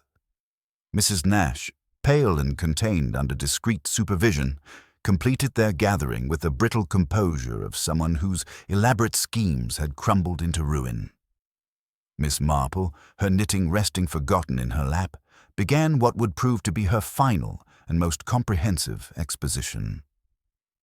"Inspector," she said with gentle authority that commanded absolute attention, "I believe a small demonstration might clarify the remaining questions about yesterday afternoon's tragic events." With Rose's assistance, she arranged a simple tea service on the center table, positioning a plain cup and saucer with the small reserved card that had played such a crucial role in the crime. As if absent-mindedly, Miss Marple placed the card slightly askew beside the cup, creating an arrangement that any careful hostess would find unsatisfactory. Mrs. Dennison's reaction was immediate and unconscious. Her gloved hand moved with automatic precision to straighten the card, aligning it perfectly with the cup's handle, in a gesture so instinctive that she seemed unaware of having made it. The adjustment was tiny, the sort of minute perfection expected in a well-run household, yet its very instinctiveness revealed the habit behind the crime. "It is remarkable," Miss Marple observed conversationally, "how hands recall what minds would prefer to forget. In my own knitting, I have noticed that when I attempt to correct a mistake quietly, my fingers will insist on repeating the error unless I change where I place my work entirely. Habit betrays us in all sorts of small ways." Inspector Craddock recognized the significance immediately. "Mrs. Dennison, your unconscious correction demonstrates intimate knowledge of how that tea service was arranged yesterday afternoon. Knowledge that only the person who positioned it with deadly precision could possess. The psychological portrait that emerged through Miss Marple's gentle but relentless questioning revealed the full complexity of the conspiracy that had led to Mr. Mayfield's death. Mrs. Nash, driven by financial desperation and armed with chemical knowledge inherited from her father's chemist shop, had initially encouraged Mr. Mayfield's research for personal profit. She had served as his informant, providing carefully selected information about local families and their historical documents, always with an eye toward her own eventual gain from any settlements or revelations. "But Mr. Mayfield was not the malleable tool you had hoped for," Miss Marple continued, her attention shifting to Mrs. Nash. "He began to question your motives and demand a larger share of any profits from his discoveries. When he threatened to expose what he called your commercial arrangements with his research, you found yourself facing ruin from an entirely different direction." Mrs. Nash's brittle composure finally showed cracks under this gentle but inexorable pressure. "He would have destroyed everything," she whispered. "Not just my arrangements, but the reputations of half the families in the district. Someone had to take responsibility for protecting the community." "So you approached Mrs. Dennison," Miss Marple observed, "presenting the situation as a threat to established order rather than admitting your own culpability in creating the crisis. You knew that her protective instincts toward family reputation, combined with her compulsive need for control, would make her receptive to more decisive action than you could manage yourself." Mrs. Dennison's confession, when it finally came, revealed the calculated precision with which the crime had been planned and executed. Her admission carried the measured tone of someone describing a complex domestic arrangement, as if murder were simply another problem requiring careful management and flawless execution. Mrs. Nash possessed the chemical knowledge to identify an appropriate poison and the local intelligence to understand Mr. Mayfield's habits and vulnerabilities, Mrs. Dennison explained with devastating calm. But she lacked both the access to implement such methods and the steady nerves required for their execution. I possessed both, along with the intimate understanding of household routines that made precision possible.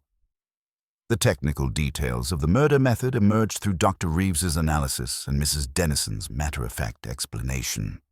The alkaloid poison had been carefully applied to the surface of the good violet saucer, positioned so that contact with the hot teacup would cause it to dissolve upward into the liquid. The method required not only chemical sophistication, but also precise timing and the ability to ensure that only the intended victim would receive the fatal dose. The garden party provided perfect cover. Mrs. Dennison continued with the detached interest of someone reviewing a successful social event. Multiple witnesses would confirm that Mr. Mayfield had been served from the general tea service, while the reserved cup would ensure that only he received the poisoned dose. The cracked saucer was substituted afterward to conceal evidence of the poison's application, while Mrs. Nash's planted lavender vial would direct suspicion toward random external threats. Rose's quiet interjection provided the moral framework that had been missing from these clinical explanations. "Ma'am," she said with respectful but unwavering directness, "Mr. Mayfield wasn't threatening innocent people. He was trying to reclaim what was rightfully his, and you killed him for seeking justice." Mrs. Dennison's response revealed the fundamental corruption that had made murder seem not only possible, but justified. "Rose, you cannot understand the complexities of generational stewardship or the obligations that come with protecting family heritage. Mr. Mayfield's claims, however legally valid, would have destroyed not only our family, but several others whose only crime was trusting in the permanence of their inheritance." Miss Marple's gentle but devastating reply cut through these justifications with moral clarity. "Mrs. Dennison, protecting family property is indeed a noble impulse, but murder transforms protection into something far more sinister. You chose to preserve material inheritance by destroying human life, and no amount of legal complexity can justify such a choice." The plan had been flawless, except for one crucial oversight that neither conspirator had anticipated: Rose's moral courage and her absolute refusal to participate in deception. The housemaid's simple insistence on truth had exposed the switched saucer, leading to the discovery of the real murder weapon and ultimately to the unraveling of the entire conspiracy. As Inspector Craddock prepared the formal charges, Mrs. Nash's final attempt at self-justification revealed the psychology that had driven both women to such extremes. "It was never meant to be murder," she insisted with desperate sincerity. "Only delay, only management until better arrangements could be made." But he wouldn't listen to reason, and Mrs. Dennison saw that more decisive action was necessary. "What you saw," Miss Marple corrected gently, "was an opportunity to solve your financial problems while eliminating a threat to your schemes. You encouraged Mrs. Dennison's protective instincts while providing the means for murder, confident that her social position would shield both of you from suspicion. The arrests were conducted with quiet dignity that seemed appropriate to the gravity of the crimes revealed. Mrs. Dennison maintained her composure even as the handcuffs were applied. Her final words a request that Rose be allowed to pack a small bag of personal items, as if domestic routine could somehow normalize the enormity of what had transpired. Mrs. Nash, her elaborate deceptions finally collapsed, followed with the bitter resignation of someone whose cleverness had ultimately proved insufficient to the moral complexity of her situation. The aftermath rippled through the village with the force of revelation that shattered comfortable assumptions about respectability and social order. Ashgrove House, once a beacon of domestic perfection, now stood as a silent testament to the dangers of unchecked pride and the terrible consequences of choosing appearance over truth. Rose Kemp found herself transformed from servant to symbol, her quiet courage having exposed not one but two respected members of their community as calculating criminals. Though she lost her position at Ashgrove House, offers of employment accompanied by expressions of profound respect arrived from more discerning households who recognized the rare value of absolute integrity. Miss Marple remained for several days to observe the community's adjustment to these revelations, noting with her characteristic understanding of human nature how quickly people began the process of reconstruction that follows the exposure of great deceptions. The village would heal, she knew, but it would carry forever the knowledge that even the most respectable facades could conceal the darkest of human impulses. As she prepared for her departure, Miss Marple reflected on the intricate dance of human weakness and moral strength that had played out in their peaceful village. Mrs. Nash's greed and Mrs. Dennison's prideful protectiveness had combined to create circumstances where murder seemed not only justified, but necessary, demonstrating once again how ordinary human flaws could evolve into extraordinary evil when left unchecked by moral restraint. Yet Rose's simple refusal to lie had proved more powerful than all the conspirators' careful planning, providing the thread that, when pulled with sufficient patience and skill, had exposed the full tapestry of deception hidden behind the facade of village respectability. The housemaid who had refused to lie had indeed transformed a garden party into a stage for justice, proving once again that moral courage, however humble its origins, possessed a strength that no amount of cleverness or careful planning could ultimately overcome. The golden light of the English summer, which had so deceptively illuminated that fatal afternoon, now seemed to cast longer, more truthful shadows, revealing the complex and often tragic depths of the human heart. In the end, Miss Marple mused as she gathered her knitting and prepared to return to her own quiet life. Truth had prevailed not through dramatic revelation or brilliant deduction, but through the simple courage of an honest young woman who understood that some things were more important than security, employment, or even life itself. The church roof fund would be completed by other means, the village would find new rhythms of daily life, and Ashgrove House would eventually welcome new occupants who would create their own stories within its Georgian walls. But the memory of Rose Kemp's moral courage would endure, a quiet testament to the power of truth and the ultimate futility of even the most elaborate deceptions when confronted by absolute honesty. The days following the arrests moved with that peculiar quality of enforced normalcy that settles over communities after great scandals have shattered their carefully maintained illusions. The village, like a person recovering from a severe illness, attempted to resume its familiar routines while grappling with the fundamental alteration of everything it had believed about itself. Miss Marple, who had extended her visit at the gentle insistence of several residents who found her presence both reassuring and necessary, observed with her characteristic understanding of human nature how quickly people began the delicate process of reconstructing their worlds around the absence of two women who had once been pillars of village society. The immediate shock gave way to a deeper, more unsettling examination of assumptions that had never before required questioning.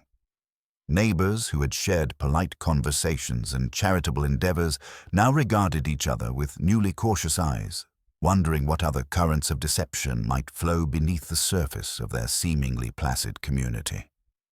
The revelation that Mrs. Dennison, the epitome of domestic perfection, and Mrs. Nash, the devoted chronicler of local affairs, could orchestrate such calculated evil left a profound unease that would take months to fully settle. Rose Kemp found herself transformed from servant to symbol in ways that surprised even Miss Marple's experienced understanding of how communities process moral courage. Her dismissal from Ashgrove House had been inevitable, but the village's response revealed something beautiful about human nature's capacity to recognize and reward genuine integrity. Colonel Bantry, whose practical wife had declared that any housemaid brave enough to refuse participation in deception was exactly the sort of person she wanted managing her household, offered Rose a position that came with not only better wages, but the respect that her moral courage had earned. "My dear," Mrs. Bantry had said with characteristic directness, "in my experience, absolute honesty in domestic staff is worth far more than mere competence or discretion. You've proven that some principles are worth more than personal security. And that's precisely the character I want in my household." The legal proceedings that followed provided a comprehensive reckoning with the conspiracy's full complexity. Mrs. Nash's financial records, examined by expert accountants, revealed debts that exceeded her cottage's value by a staggering margin, creating circumstances where the profits from document trading had represented not mere opportunity, but desperate necessity for survival. Her correspondence with London dealers showed systematic attempts to monetize village secrets, treating historical information as commodities to be exploited without regard for human consequences. Mrs. Denison's trial proved even more chilling in its revelations about the psychology that had made murder seem not only possible, but justified. Her testimony, delivered with the same meticulous attention to detail that had characterized her household management, revealed a worldview in which protecting family reputation warranted any action, however extreme. The prosecution's presentation demonstrated how her compulsive need for control had extended beyond domestic arrangements to encompass matters of life and death, treating Mr. Mayfield's elimination as simply another problem requiring efficient resolution. Dr. Reeves's expert testimony about the poison's sophisticated application confirmed the crime's calculated nature, while his analysis of the switched saucer revealed the careful planning that had gone into concealing evidence. The method required not only Mrs. Nash's chemical knowledge inherited from her father's chemist shop, but also Mrs. Denison's intimate understanding of tea service procedures and the confidence to make precise adjustments under multiple witnesses' observation. Miss Marple's testimony, delivered with characteristic gentleness but devastating in its clarity, provided the psychological framework that helped the jury understand how two respectable women had descended into criminal conspiracy. Her explanation of the small details that had revealed the truth demonstrated how careful observation of human behavior could expose even the most elaborate deceptions. The switched saucer, the planted evidence, the unconscious corrections during reconstruction, each element had contributed to a pattern that revealed guilt more clearly than any dramatic confession. The disposition of Mr. Mayfield's estate revealed the tragic irony that had driven the entire conspiracy. Independent historical research commissioned by the court validated his legitimate claims to the disputed properties, confirming that proper legal channels could have provided him with substantial inheritance without requiring any family's destruction. The legal settlements negotiated by competent solicitors satisfied his heirs' claims while preserving the essential interests of established families, making murder not only morally unjustifiable, but practically unnecessary. Mr. Ransom, working with newfound diligence to restore his professional reputation, arranged for a portion of income from the contested properties to be placed in trust for Mr. Mayfield's nearest relative, a cousin in Dorset of humble means and irreproachable character. Additional funds were designated for addressing village needs that had long gone quietly unmet, including, with fitting irony, the completion of the church roof fund through what was discreetly listed as anonymous thanksgiving. Ashgrove House itself, subject to legal attachment for restitution, would eventually be sold to satisfy judgments against Mrs. Denison's estate. The Georgian elegance and carefully maintained gardens would pass to new owners who would create their own history within walls that had witnessed both domestic perfection and deadly deception. The rosewood writing desk, which had been the focus of so much criminal attention, was donated to the local historical society, where it would serve as a silent reminder of how documents could become instruments of both justice and destruction. The village's psychological adjustment proved as complex as Miss Marple had anticipated. She observed how former friends and neighbors began reinterpreting past interactions through the lens of newfound knowledge, discovering in retrospect signs of deception that had been hidden in plain sight. Mrs. Nash's excessive interest in local families' private affairs, previously attributed to harmless curiosity, was now understood as systematic intelligence gathering for commercial purposes. Mrs. Dennison's compulsive attention to domestic details, once admired as exemplary household management, was revealed as the same controlling personality that had made murder seem like an acceptable solution to inconvenient problems. The Reverend Clement, whose faith in human goodness had been severely tested, found himself grappling with theological questions about forgiveness and justice that his seminary training had not adequately prepared him to address. His sermons during this period reflected a man wrestling with the reality that evil could flourish behind facades of respectability, while his pastoral visits to both women in prison demonstrated the Christian duty to offer spiritual comfort even to those whose actions had shattered community trust.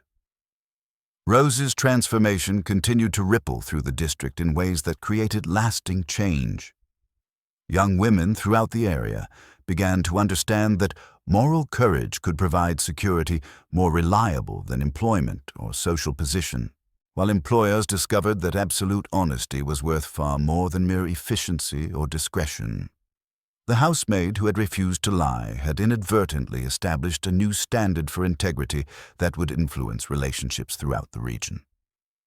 On her final evening in the village, Miss Marple took tea with Rose in the Colonel's comfortable sitting room, where they reflected on the extraordinary events that had transformed both their lives.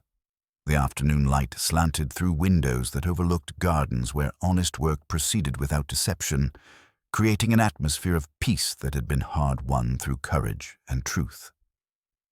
"My dear," Miss Marple said gently, "you have learned something that many people never discover in a lifetime of experience. Truth possesses a strength that no amount of cleverness or careful planning can overcome, but only if someone has the courage to speak it when speaking requires sacrifice."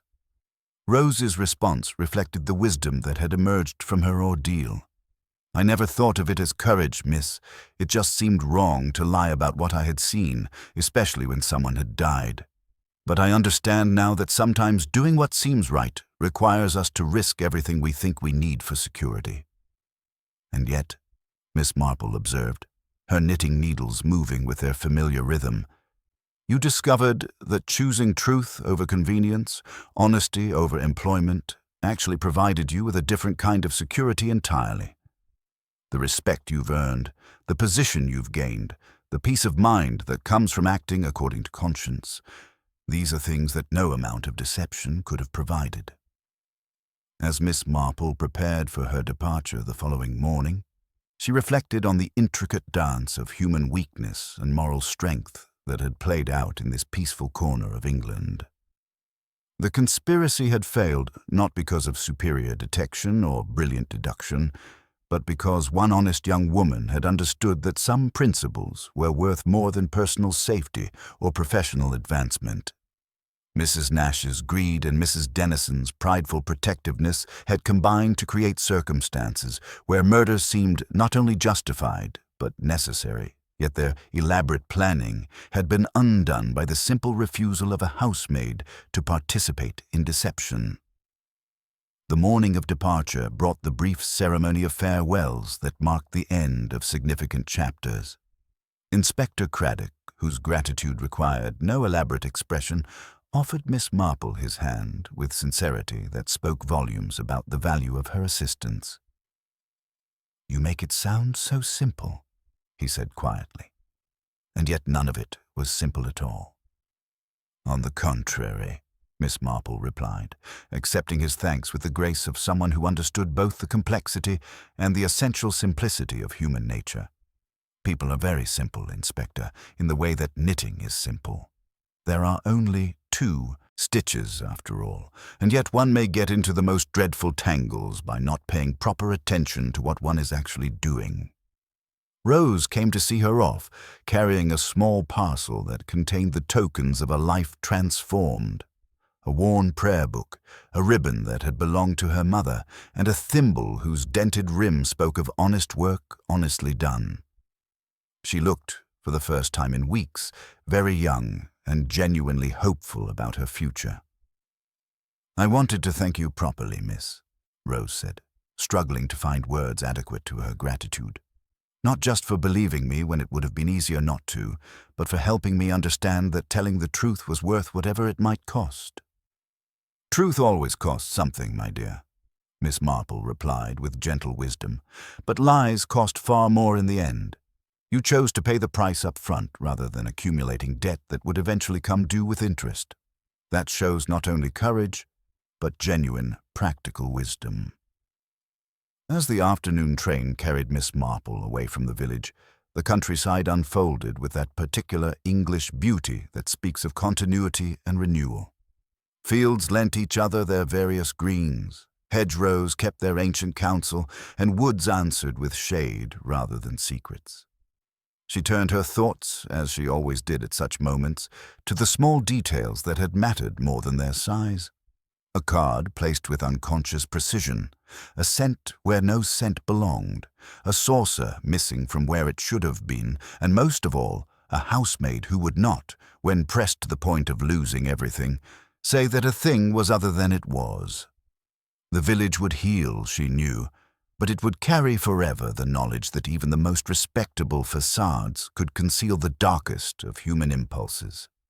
Yet it would also carry the memory of Rose Kemp's moral courage, proof that integrity, however humble its origins, possessed a strength that could overcome even the most elaborate criminal conspiracies. The housemaid who had refused to lie had indeed transformed a garden party into a stage for justice, demonstrating once again that truth, when spoken with sufficient courage, could illuminate even the deepest shadows of deception. In the golden light of the English afternoon, Miss Marple reflected that, while human nature remained as complex and contradictory as ever, the capacity for moral courage, the simple determination to choose right over convenience, truth over safety, continued to provide hope that justice would ultimately prevail. Rose Kemp's legacy would endure long after the scandal had faded, a quiet testament to the power of honesty and the ultimate futility of even the most carefully constructed deceptions when confronted by absolute integrity. The train carried her toward home and the familiar rhythms of her own quiet life, but Miss Marple knew that somewhere behind her, in a comfortable vicarage sitting room, Rose Kemp was preparing to write a letter to a stranger in Dorset, explaining in her neat script how a trust had been established not merely to settle legal claims, but to honor the memory of a man who had tried, in the end, to do the right thing. She would sign her name with the confidence of someone who understood what truth cost and also what it gave, proving once more that the smallest acts of moral courage could indeed change the world, one honest word at a time. The month that followed brought to the village that particular quality of settled peace that comes after great storms have passed and the debris of shattered illusions has been cleared away with careful hands. The legal proceedings concluded with sentences that reflected both the gravity of the crimes and the complex web of motivations that had driven two pillars of respectability to conspiracy and murder. Mrs. Dennison, whose compulsive perfectionism had extended to matters of life and death, received transportation for life, while Mrs. Nash, whose financial desperation had initiated the tragic chain of events, was sentenced to 15 years' imprisonment, her elaborate schemes having yielded nothing but ruin and disgrace. The village absorbed these outcomes with the measured consideration that had replaced its former easy assumptions about social position and moral character. Neighbors who had shared polite conversations and charitable endeavors now regarded each other with newly thoughtful eyes. having learned that the most carefully maintained facades could conceal purposes that would have horrified their creator's former friends. Yet this newfound wariness was balanced by a deeper appreciation for genuine integrity, exemplified by the quiet respect that surrounded Rose Kemp wherever she appeared in her transformed circumstances. Rose herself had blossomed in the Bantry household with a grace that surprised even those who had witnessed her original act of moral courage. Mrs. Bantry, a woman of formidable good sense beneath her sometimes scattered manner, had recognized in Rose not merely an honest servant, but someone whose experience had provided her with insights into human nature that few possessed. The Colonel, initially skeptical about employing someone who had been involved in such dramatic events, now consulted Rose regularly about village affairs, understanding that her refusal to participate in deception had earned her a wisdom worth more than formal education. She has that quality one finds so rarely in any walk of life. Mrs. Bantry confided to her friends, absolute reliability in matters of truth. When Rose tells us something, we know it to be accurate not because she is clever or well-informed, but because she is constitutionally incapable of saying what she knows to be false. In a world where so many people adjust their accounts to suit their audiences, such honesty is worth more than rubies. The church roof fund, completed through what the parish records diplomatically listed as anonymous thanksgiving, had been dedicated in a ceremony that deliberately avoided reference to the tragic events that had made its completion possible. Mr. Ransom, working with renewed dedication to restore his professional reputation, had arranged for the legal settlements to benefit not only Mr. Mayfield's heirs, but also the community that had been so profoundly affected by the crimes. The new slates gleamed under the autumn sun like a quiet monument to the twisted path justice had taken, while Ashgrove House itself, sold to satisfy the court's judgments, would be converted into a school for young women with particular emphasis on practical education and moral development. Inspector Craddock, whose methodical investigation had been guided by Miss Marple's insights into the patterns of human behavior, paid a final call before her departure. He found her in the vicarage garden, tending to the late roses with the same careful attention she had devoted to untangling the threads of deception that had nearly destroyed their peaceful community. "Miss Marple," he began, genuine admiration evident in his voice, "I confess that without your observations, this case would have taken a very different course. Your ability to see significance in the smallest details, the switched saucer, the scent of lavender where none belonged, the unconscious corrections that revealed guilt, it's quite remarkable." Miss Marple snipped a faded bloom with precise care, her pale blue eyes reflecting the wisdom of someone who had spent a lifetime observing human nature in all its complexity. "My dear Inspector, people are really quite simple once one understands that their habits betray them more surely than any dramatic confession. Mrs. Dennison's compulsive need to arrange everything perfectly extended even to the positioning of a poisoned cup, while Mrs. Nash's attempt to plant obvious evidence revealed someone who understood chemistry, but not psychology." She paused, considering the rose in her hand, with the same gentle attention she had given to every detail of their investigation. But the real key, of course, was Rose herself. Truth has its own strength, Inspector, and it requires only someone with sufficient courage to speak it when speaking demands sacrifice. That young woman's refusal to say that black was white, even when her livelihood depended upon it, provided the thread that, when pulled with sufficient care, unraveled the entire tapestry of deception. As Miss Marple prepared for her return to St. Mary Mead, she reflected on the intricate dance of human weakness and moral strength that had played out in their quiet corner of England. The conspiracy had failed, not because of superior detection or brilliant deduction, but because one honest young woman had understood that some principles were worth more than personal security or social position. Mrs. Nash's greed and Mrs. Dennison's prideful protectiveness had combined to create circumstances where murder seemed not only justified, but necessary. Yet their elaborate planning had been undone by the simple moral courage of someone who chose truth over convenience. The afternoon train carried her through familiar countryside, where fields lent each other their various greens and hedgerows kept their ancient counsel. In her handbag, pressed carefully between the pages of her prayer book, lay a single violet from the Ashgrove garden. Not as a memento of tragedy, but as a reminder that even in the darkest of human schemes, beauty and truth possessed their own quiet persistence.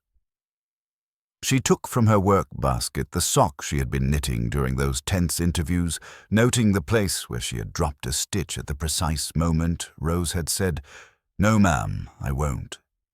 She had mended it so skillfully that only she could detect where the flaw had once been, reflecting that while human failings could be corrected with patience and skill, the consequences of moral choices echoed far beyond their immediate circumstances.